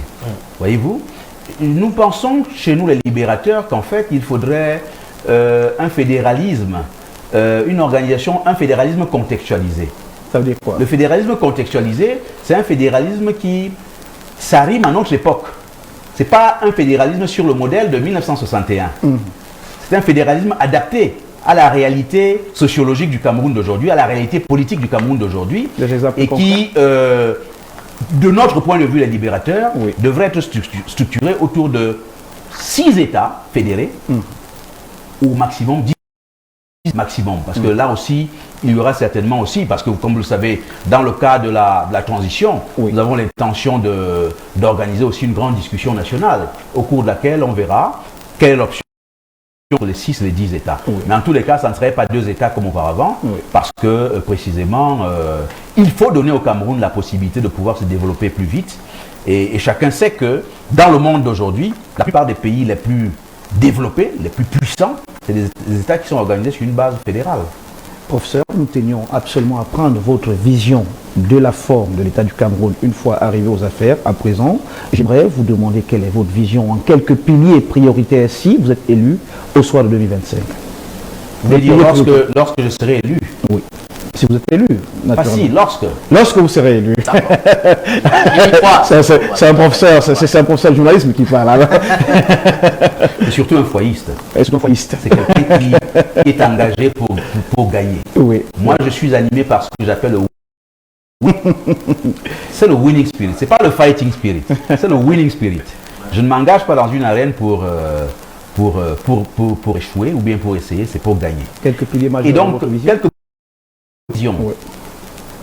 Alors écoutez, comme je l'ai dit tout à l'heure, lorsque je faisais le diagnostic, je vous l'ai dit que le Cameroun a 3 problèmes de base. Et à ces 3 problèmes de base, il faut maintenant associer 3 solutions. 3 solutions de base. Naturellement. Voilà. Donc, maintenant, dans le répertoire des solutions, j'ai envie de vous dire que pour régler, par exemple, la question de l'homme, du citoyen qui est si abîmé. Je l'ai dit, la pollution morale. Question de mindset. Le mindset qui est complètement, parce que je vous assure, la trahison, l'esprit de trahison, l'esprit de vol, le banditisme, l'incapacité à comment on va dire ça, à respecter ses engagements, l'incapacité à être un citoyen sérieux, patriote, déterminé pour son pays. Ça, pour régler ça, il y a un certain nombre d'outils présente dans l'ouvrage à paraître bientôt sur 150 mesures. Mais je vais juste vous en donner quelques-unes parce que vous m'avez posé la question. J'estime que d'abord, la première chose, c'est que on a besoin de placer sa gouvernance sous la haute éthique de l'amour et la crainte de Dieu. L'amour et la crainte de Dieu. L'amour et la crainte de Dieu.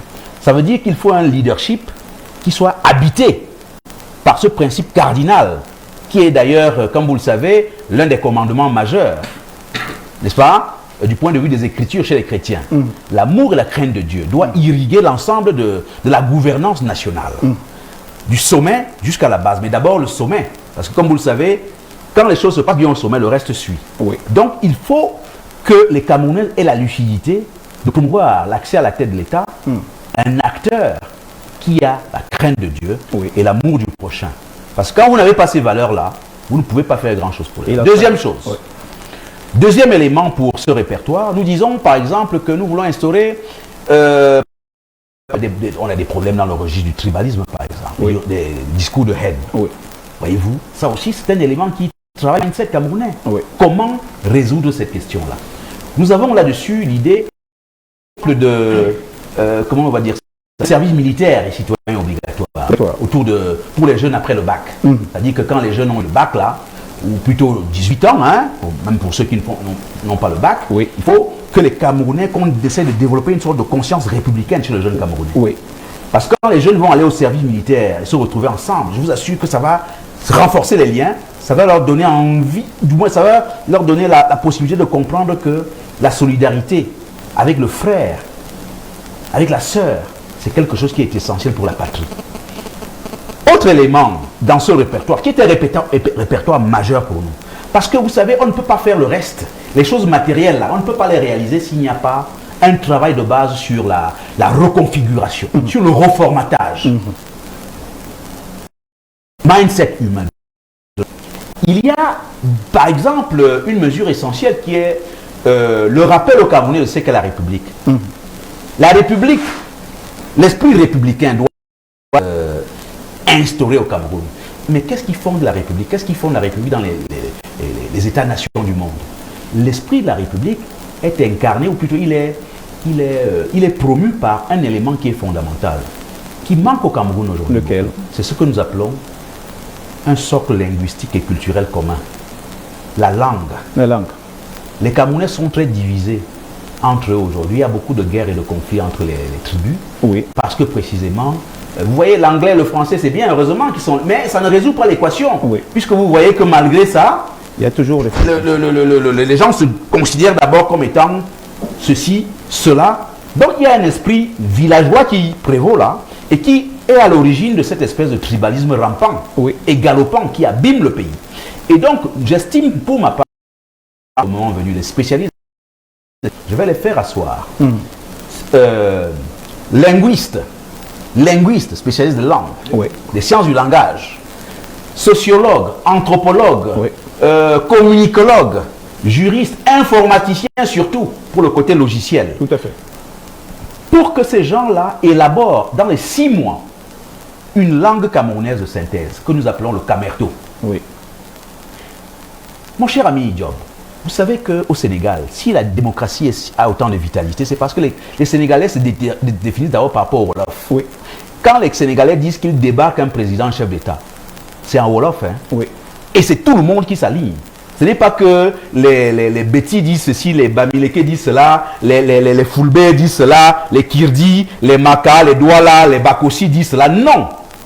Ils parlent le même langage. Et moi, je veux une langue camerounaise qui va pouvoir être parlée par les Camerounais du nord au sud et de l'est à l'ouest. Ça va faire pays. Et ça va donner un pays, ça va permettre au Cameroun d'accéder à sa puissance. Parce que c'est un pays qui a un destin de puissance. Et il ne peut accéder à sa puissance que si véritablement ses enfants sont unis. Et l'unité par la langue est la plus puissante. Rappelez-vous les épisodes, même la tour de Babel. Donc, voilà, si vous voulez. Alors ça, c'est dans ce registre. Maintenant, je viens au registre. Il y a d'autres mesures. Hein, on n'a peut-être pas le temps.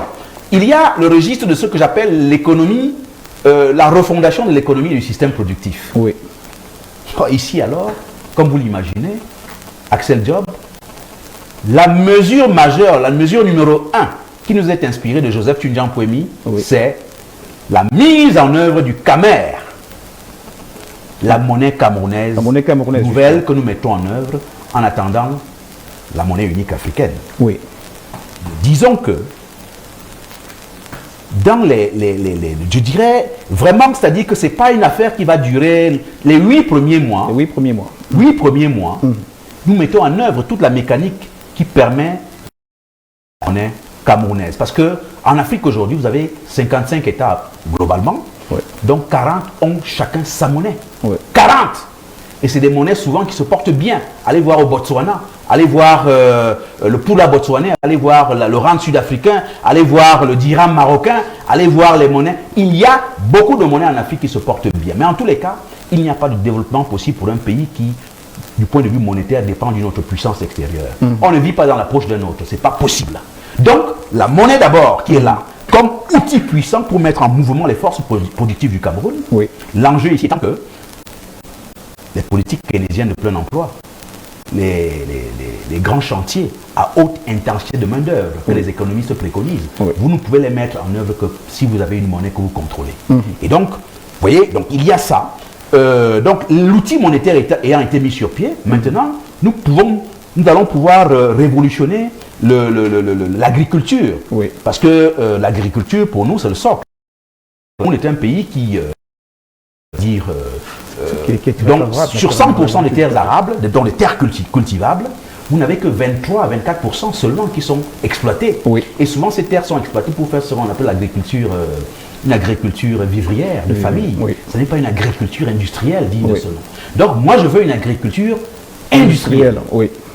Je veux une agriculture qui se permet de nourrir non seulement les Camerounais, non seulement les Africains en Afrique centrale, mais également les Africains dans le monde et même le monde entier. Parce que nous devons avoir une agriculture puissante qui permet à la fois de, pourquoi pas, oui, l'agriculture de rente va demeurer aussi. Le cacao, le café, on ne va pas lâcher. Puisque avec la monnaie, comme vous le savez, pour que votre monnaie ait une valeur, une stabilité suffisante, il faut que les exportations soient robustes. Donc il faut vendre beaucoup à l'extérieur.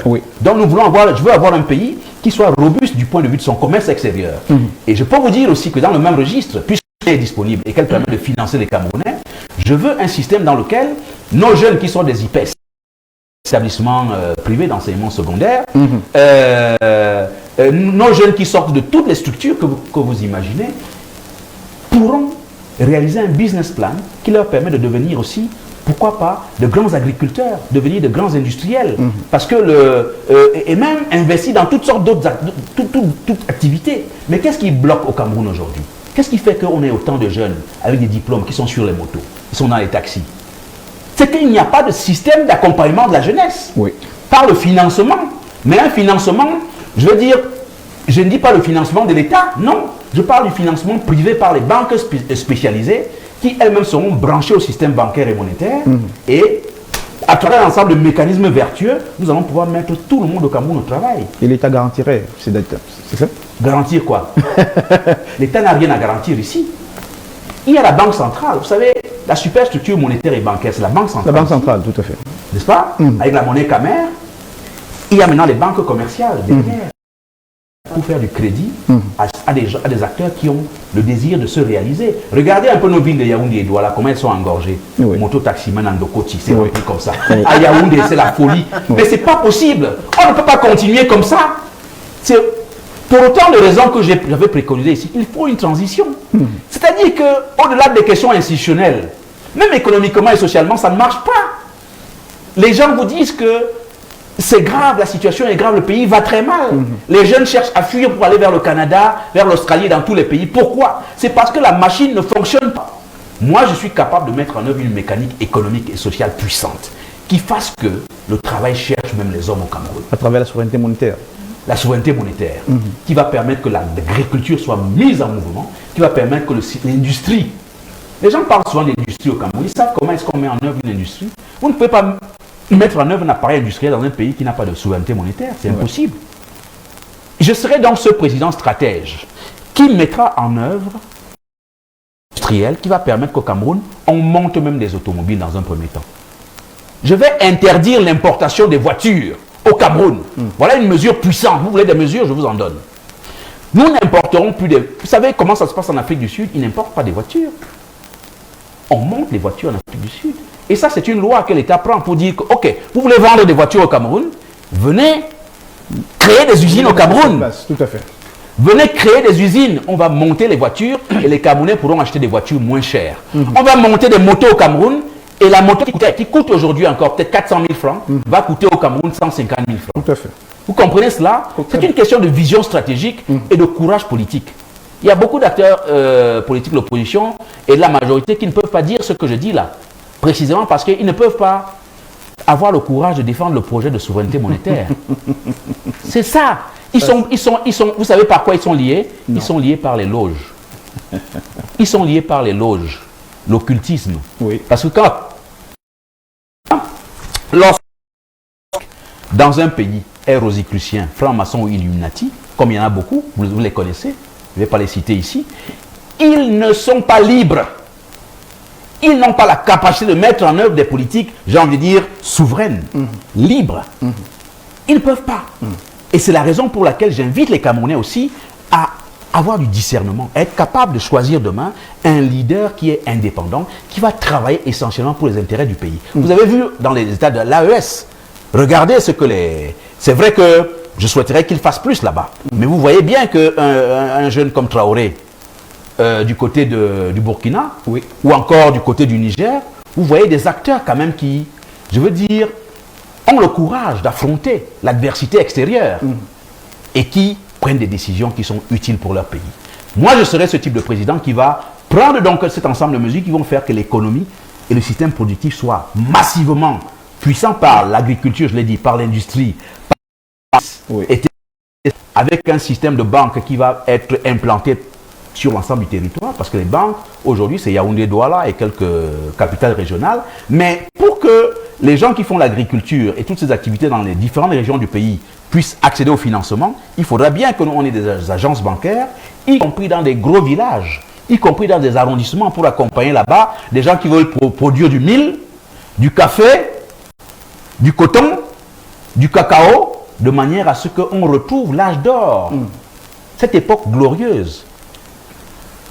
Romaric Noifeu connaît l'Est, il a entendu parler des Apis de l'Est, où le planteur, là-bas, était quelqu'un de respecté. Il vivait bien. En tout cas, pas aussi mal qu'aujourd'hui. Donc, au fond, voilà un peu quelques idées que je peux vous donner dans le registre économique, qui est le deuxième pilier. J'allais vous dire, en dehors de l'économie, il y a d'autres registres. Il y a le troisième registre. Voilà. Maintenant, vous pourrez peut-être me poser toutes les questions après. Il y a le registre des institutions. Oui. Parce que il faut que les institutions fonctionnent. Il faut des institutions de qualité. Celles que nous avons là ne marchent pas. Le système du parti-État ne peut pas. C'est une organisation néocoloniale. Du coup, on fait quoi? Comment? Du coup, on fait quoi? On démantèle le système du parti-État, concrètement. C'est-à-dire qu'on prend un ensemble de lois et de règlements qui vont permettre que, par exemple, vous prenez des exemples concrets, parce qu'il y a des mesures qui sont détaillées vraiment dans le document. Allons-y. C'est une mesure fondamentale, c'est pour ça que j'en parle. Je vous dis, par exemple, est-ce que vous savez que, par exemple, en Grande-Bretagne, au Royaume-Uni, de Grande-Bretagne et d'Irlande du Nord, le fonctionnaire, quand vous devenez fonctionnaire, vous signez une lettre d'engagement, une lettre par laquelle vous dites que vous êtes neutre. C'est-à-dire que vous manifestez votre neutralité sur les questions politiques. Oui. Je ne sais pas si vous me suivez. Très très bien. Et je le confirme. Donc, dans la plupart des démocraties sérieuses du monde, le fonctionnaire n'a pas à être derrière un parti politique. Comprenez ça, Bertrand Bika? Il n'a pas à être le type qui est conseiller technique, secrétaire général, directeur d'administration centrale, sous-directeur, directeur, chef de service, chef de bureau, n'a pas à être branché parce qu'il gère des budgets par ailleurs. Tout à fait. Il n'a pas à... Il est libre c'est un fonctionnaire. Comment? Plus loin encore, il est libre d'exprimer ses opinions politiques. En plus, il est libre. Il vote normalement. Il peut même, il vote, mais il n'est pas. C'est-à-dire il sied un engagement qui fait qu'il a de la distance par rapport à l'arène politique. S'il veut aller dans l'arène politique, il démissionne de sa position de fonctionnaire et il peut s'engager pour devenir un élu politique, député, sénateur, etc. etc. Oui. C'est quelque chose qui, si on n'a pas réglé ça au Cameroun, je vous assure que, même si c'est moi qui dirige avec un système comme celui-là, ceux qui seront dans l'opposition ne pourront rien faire. Mais comme je suis un homme de justice, je ne veux pas que mon magistère bénéficie de ce genre de mesures davantage abusivement exorbitants. Et donc, ça, c'est une mesure importante, le démantèlement du système du parti. Les mesures sur le plan institutionnel, je vous l'ai dit, la forme de l'État, on a déjà répondu là-dessus, c'est sur les institutions. On peut parler dans ce chapitre aussi, comment on va dire ça, la crise anglophone, pour laquelle nous préconisons effectivement, lorsque nous sommes en situation, la mise en œuvre d'un référendum. Un référendum... Quelle question au menu? Non, le référendum, ce sera simplement sur la question essentielle de l'organisation, la forme de l'État. Parce que il y a une guerre dans cette partie du pays aujourd'hui. Mais il faut demander à nos frères anglophones véritablement quel est l'élément qui peut être de nature demain à apaiser de manière durable le pays. Oui. Et la plupart de mes amis anglophones me disent que eux, ils sont... les ancêtres avaient eu raison d'organiser le pays sous la modalité fédérale. Il y a dans le registre des institutions énormément d'autres préconisations que nous faisons sur les élections, par exemple. Sur les élections. Justement. Nous disons que le pays doit migrer vers un système, un scrutin pour la présidentielle, par exemple, une élection un mandat de 5 ans, avec un scrutin à 2 tours. À 2 tours. Il faut un scrutin à 2 tours, avec évidemment un débat de l'entre-deux tours entre les deux candidats finalistes. Comme ça se passe même en Côte d'Ivoire, ici à côté. Vous avez vu ça en Côte d'Ivoire entre Ouattara et Gbagbo. Oui. Voilà. Donc, il y a vraiment toute une panoplie de mesures. Je pourrais vous répondre si vous avez des questions précises par rapport aux aspects précis. Naturellement. Quelle est la place de la femme dans votre projet de société? Il pourrait sembler démagogique de ma part de dire que la femme a une place centrale. Parce que c'est ce que tous les hommes politiques disent. Mais moi, je vais vous dire une chose. Dites-moi. Chez les libérateurs, nous avons des femmes. Oui. Et les femmes qui s'engagent à nos côtés sont des femmes qui sont des femmes déterminées. C'est des femmes qui ne sont pas en politique juste pour animer la galerie. Nous, on n'est pas là pour utiliser les femmes comme danseuses ou bien comme celles qui sont là pour crier tel royer, royer. La femme que nous voulons qui réfléchit, qui raisonne, qui est capable de dire, y compris à moi le président, que le président non, je pense qu'on peut faire comme ça, contrairement à ce que vous préconisez là. Donc, la femme, le modèle de femme que nous avons chez les libérateurs et que nous souhaitons voir se répandre sur l'ensemble du pays, c'est ce modèle de femme qu'on voit dans les démocraties sérieuses, en politique en Allemagne, en Grande-Bretagne ou en France. Mon cher Job, ce n'est pas des femmes qui plaisantent. Tout à fait. Marine Le Pen, ça ne rigole pas. Tout à fait. Et je peux même vous parler même des militantes à la base. C'est-à-dire quand vous voyez une femme leader, les militantes à la base sont également des femmes qui raisonnent, qui sont dans des exigences précises, qui veulent voir. Nous voulons une société où, moi je veux une société, je veux même un gouvernement où il y aura de la parité, homme-femme. Homme-femme. Mais ce n'est pas une parité juste pour mettre des fleurs, parce qu'on n'a pas besoin de juste la femme pour la coquetterie. Oui. On ne veut pas des femmes avec de belles roses sur la tête. Non, ce n'est pas ça le sujet. Moi, je veux des femmes qui soient bêtes. C'est pas politique. Et je peux même vous dire, d'ailleurs, allez interroger mes étudiantes en journalisme, elles vous diront combien je peux être dur avec elles, en leur disant à quel point ce métier est dur. Et que on ne fait pas du journalisme quand on est une femme, si on est molle. Il vaut mieux être Bayam Selam. Ou bien, encore qu'il y a des Bayam Selam solides, hein, il faut être peut-être, je ne sais pas moi, il faut changer de métier. Vous comprenez? Lorsque vous embrassez les métiers de la rhétorique, la rhétorique d'Aristote, le parler dans l'espace public, vous devez vous structurer, vous devez vous cultiver, vous devez être une femme cultivée. Moi, je veux des femmes cultivées politiquement, qui ont des connaissances et des savoirs, mais des femmes qui peuvent être investies dans tous les domaines, en éducation, dans la santé, etc. Donc, la place de la femme est une place absolument centrale dans nos prévisions et notre vision même, si vous voulez. Que proposez-vous concrètement comme réforme du secteur de la santé et de la sécurité sociale? Écoutez, sur la santé, alors évidemment il faut remonter pour voir ces choses-là de manière précise. Sur le système de la santé, vous savez, d'abord j'ai envie de vous dire une chose. Il faut bien comprendre qu'il n'y a aucun secteur social, il n'y a aucun autre secteur dans le pays qui peut marcher si l'économie ne tourne pas. Oui. On est d'accord? Oui. Donc, c'est la raison pour laquelle je veux une économie qui tourne à 100 à l'heure, pour ne pas dire à 1000 à l'heure. Et à partir du moment où l'économie tourne, eh bien, l'État aussi tourne. Oui. Parce que l'État, un État stratège, un État, pertinent, c'est un État qui a des ressources budgétaires conséquentes. Et pour avoir des ressources budgétaires conséquentes, il faut avoir un système productif lui-même robuste. Les impôts, les taxes sont payées régulièrement par les opérateurs économiques qui vont se densifier de manière massive. Et on va avoir un État extrêmement puissant, riche, capable d'accomplir ses devoirs régaliens. Sur la santé, qu'est-ce que l'État pourra faire, devrait faire de manière majoritaire dans un pays comme celui-ci? Il devrait mettre en place un mécanisme en tout cas dans mon système à moi, eh bien, on aura ce que j'appelle, comment on va dire ça, une assurance sociale universelle. Universelle, oui. Avec évidemment des mécanismes mutuels pour certains corps sociaux, oui. Mais d'une manière générale, le Camerounais qui ira à l'hôpital sera pris en charge immédiatement.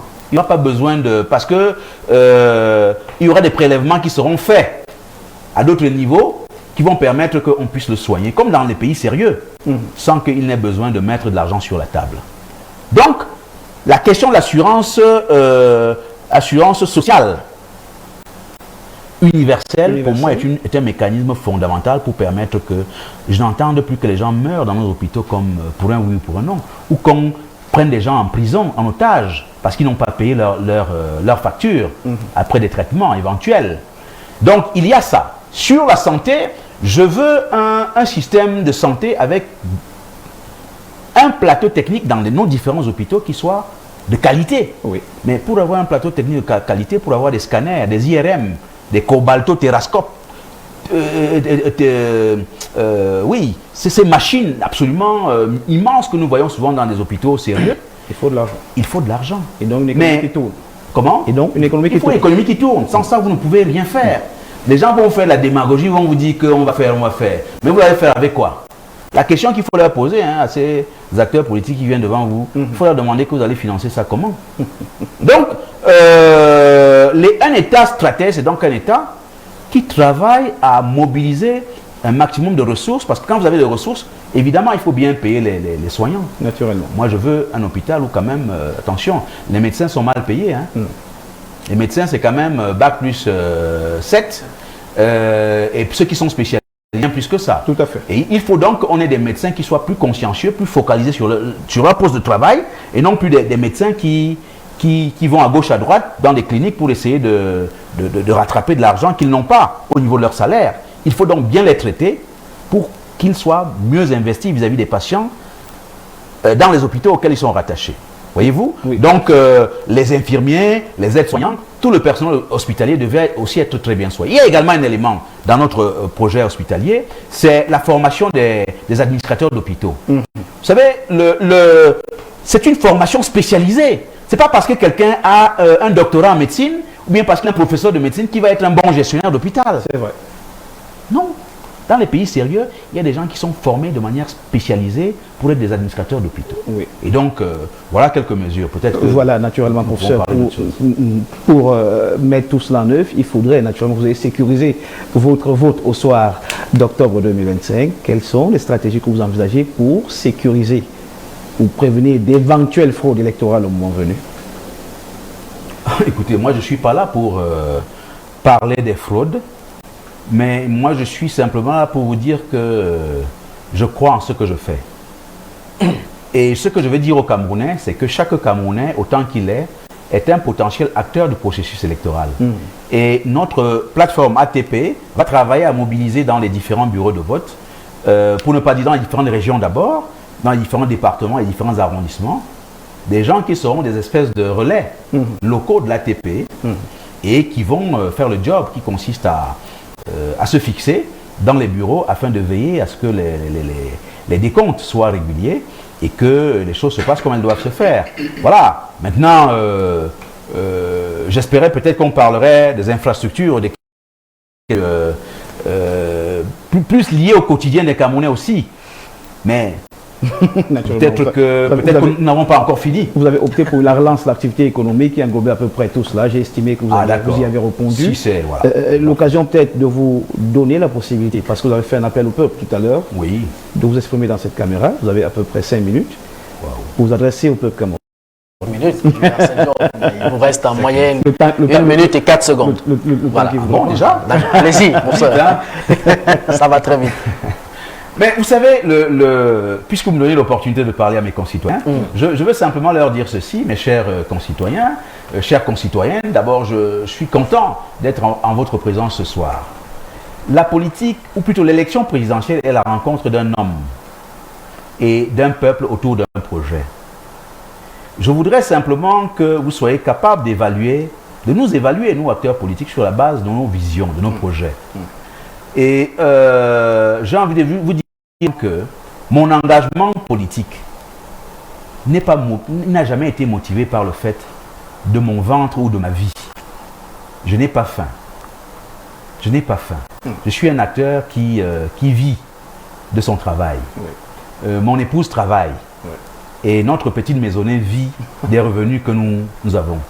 Mais mon engagement en politique est essentiellement motivé par le fait que j'ai considéré que Dieu m'a donné beaucoup d'intelligence et beaucoup de capacités. Il m'a donné des savoirs considérables qui peuvent transformer de manière radicale et totale notre pays. Et je veux mettre ce savoir-là, cette expérience, ce vécu qui est le mien. Je veux même mettre en évidence ce potentiel même spirituel que Dieu m'a donné au service du Cameroun. Et je crois que il n'y a pas de transformation dans une société s'il n'y a pas la main de Dieu derrière. Et il me semble que dans la mesure où il a permis que j'ai cet attachement à la politique et que cela traduit précisément ce qu'on appelle généralement un appel, je veux mettre cet appel-là au service de ce pays que je chéris. Et je crois que nous n'aurons pas besoin je n'aurai pas besoin de demeurer longtemps au pouvoir. Je sais, et je puis vous dire que dans le cadre d'un magistère de 2 fois 5 ans, nous pourrons faire du Cameroun un véritable miracle. un miracle bien plus puissant que le miracle singapourien, le miracle coréen, le miracle de Hong Kong ou le miracle chinois même. Le Cameroun a été doté de beaucoup de richesses. Je veux vous inviter simplement à, je dirais, à faire les choix les plus avisés qui soient. Ayez du discernement sur votre classe politique. Cherchez les hommes intègres. Cherchez les hommes qui sont remplis de probité. Et je pense que, en tout cas, Olivier Billet est celui-là qui vous propose un basculement de notre pays vers un horizon de miracle. Et je crois que ce miracle-là, on peut le considérer comme déjà accompli. Professeur Olivier Billet, merci. Merci Julio Arcel. Nous avons beaucoup de messages, hein, professeur Olivier. Votre cellule de communication va certainement par la suite nous aider à parcourir ces messages. Bonsoir à vous. La politique est vraiment un art. Il nous faut de bons artistes comme le professeur Olivier Billet. Je dirais même les meilleurs du domaine. Théoneste Itimana. Menunga Dunkometou, bonsoir. Bonsoir à vous également de ce côté. Quand vous êtes invité à compétir sur un terrain de jeu où votre adversaire est celui qui fixe les règles du jeu, 3 points par la suite, on ne sait pas ce qu'il voudrait dire. Vous pouvez m'arrêter, professeur. Non, mais il a raison, parce qu'il dit que, il veut dire que les règles du jeu sont mises en œuvre, sont imposées par le système de parti-État. Par le système en place. Et que le jeu est difficile. Vous l'avez dit d'ailleurs tout à l'heure. Merci, professeur. La réussite de cette alliance aurait été une preuve de la bonne foi de ceux qui sont dans la course pour diriger le Cameroun. En 2011, Olivier Billet a échoué à la présidentielle et aujourd'hui, il dit qu'il s'engage et il win toujours. C'est le langage peut-être qui court les rues. Allons peut-être à des choses plus essentielles. Alors, Lucas Petsueko, bonsoir le panel, bonsoir. Professeur, vous avez dit changer la mentalité des Camerounais. Dans quelle idéologie sociologique? N'oubliez pas que le Cameroun est un continent. Je lui réponds très rapidement. Allez-y, professeur. Je lui réponds très rapidement et je crois l'avoir à peu près dit. C'est l'idéologie à mettre en œuvre, c'est un triptyque. C'est une idéologie à fixer dans trois segments. C'est le foyisme, avec la foi comme radicale. Nous avons le souverainisme, donc pays souverain, la souveraineté. Le souverainisme et puis le panafricanisme. Voilà les trois constituants fondamentaux de notre doctrine idéologique. En tout cas, il est en ligne, Lucas Petsueko, qui a certainement été servi. L'Alliance pour la transition pacifique met en évidence la volonté d'unité pour atteindre un but commun. Vous avez donc, je pense qu'ici, Théoneste Itimana, tu es naïf. L'Alliance pour la transition pacifique est égale au Rassemblement démocratique du peuple camerounais. ATP est égal à RDPC. C'est également notre message. La machine partout ailleurs, l'amabilité de respecter le travail des autres. Quel est le lien entre l'ATP? Je pense que, voilà, quel est le lien entre l'ATP et le RDPC? C'est une réponse au message. Il faut être clair là-dessus, et plus que jamais, il n'y a strictement aucun lien. D'accord. L'ATP est une organisation qui est structurée autour des formations politiques de l'opposition. C'est l'opposition. Nous avons d'ailleurs voulu très large, parce que comme vous le savez, l'opposition au Cameroun, il n'y a pas une seule opposition. Hein. Là-dedans, il y a différentes formations politiques qui pensent des choses parfois différemment, etc. Mais nous avons voulu une organisation qui soit une organisation plutôt, je dirais, des acteurs de l'opposition. Il faut distinguer le RDPC, c'est le RDPC, l'ATP, c'est l'ATP. Voilà. Merci beaucoup, professeur. Voilà. Peut-être, voilà, les messages viennent un peu de partout. Comme je l'ai dit, vous allez certainement avoir le temps de les parcourir. On vous dit en tout cas, Julio Arcel, merci. Merci Bertrand Bika. Merci. Professeur Olivier Billet. Voilà donc 90 minutes qui n'ont certainement pas suffi, ou alors qui ont suffi pour élaguer quelques sujets. Je peux vous féliciter. Allez-y, professeur. Non, vraiment, je voudrais vous féliciter. Merci. Horizon 3 TV. Merci. Parce que, vous savez, moi, j'ai beaucoup de respect pour les petits. Ceux qu'on a tendance parfois à vouloir sous-estimer. Vous êtes là dans un processus de croissance. Et je vous souhaite vraiment d'aller loin. Pourquoi? Parce que vous avez innové. Vous avez fixé un plateau avec 3 intervieweurs. Voilà ce que je réclame depuis pour la communication politique au Cameroun. Et que même les gros médias n'arrivent pas à mettre en œuvre pour la politique. Et je veux vous inviter à le faire. N'attendez pas seulement les périodes électorales. C'est quelque chose qui doit être permanent et constant. Moi, j'ai vu ça ailleurs. Et je sais que c'est par là que des pays comme la France ont réussi à créer une belle classe politique. Parce que si les gens ne sont pas évalués comme vous le faites là, il y a des imposteurs qui vont pouvoir apparaître ici et là, qui vont développer des mensonges ici et là. Mais quand vous invitez quelqu'un comme ça et que vous le soumettez à un questionnaire rigoureux, tel que Bika l'a fait, tel que Job l'a fait, tel que Noifeu l'a fait ici, eh bien, il est possible effectivement de démêler le vrai du faux et de faire en sorte que le Cameroun puisse accéder à une classe politique et démocratique d'une grande. Et nous ne vendons pas la mèche, il faut dire que nous avons appliqué justement, parce que ça vient de vous cette idée outre-mer, suivez mon regard. Tant mieux. Comme ça, Olivier Billet, merci beaucoup. Merci d'être passé par ici. Bravo en tout cas. Merci à la très grosse équipe de production réunie autour de Steve Césaire Gounou. Il était à la réalisation, il assure davantage la réalisation de cet important programme. Merci également à ses côtés l'ingénieur son maison Moïse Moses. Dans ce studio 1 d'Horizon 3 Télévision, vous avez le jeune Franck Sanga qui a donc assuré le réglage de ses caméras braquées sur nous ici en studio. On dit également merci à toute la grosse équipe rédactionnelle. Merci également à Matteo Mbala qui nous a pris un relais à travers la 92.2 FM. C'est Horizon 3 Radio. Merci à Reine Christelle Tigniem qui coordonne avec beaucoup de maestria, beaucoup de dextérité cette édition spéciale. Merci au grand Manitou, l'honorable François Biba pour sa supervision générale. Mesdames, Messieurs, à vous également, merci. N'hésitez pas de nous retrouver en replay, en rediffusion, tel que le directeur de programme l'a très bien souhaité, à travers YouTube, Facebook, Horizon 3, pour revoir encore cette autre belle livraison sortie de 90 minutes en face, et à dimanche prochain.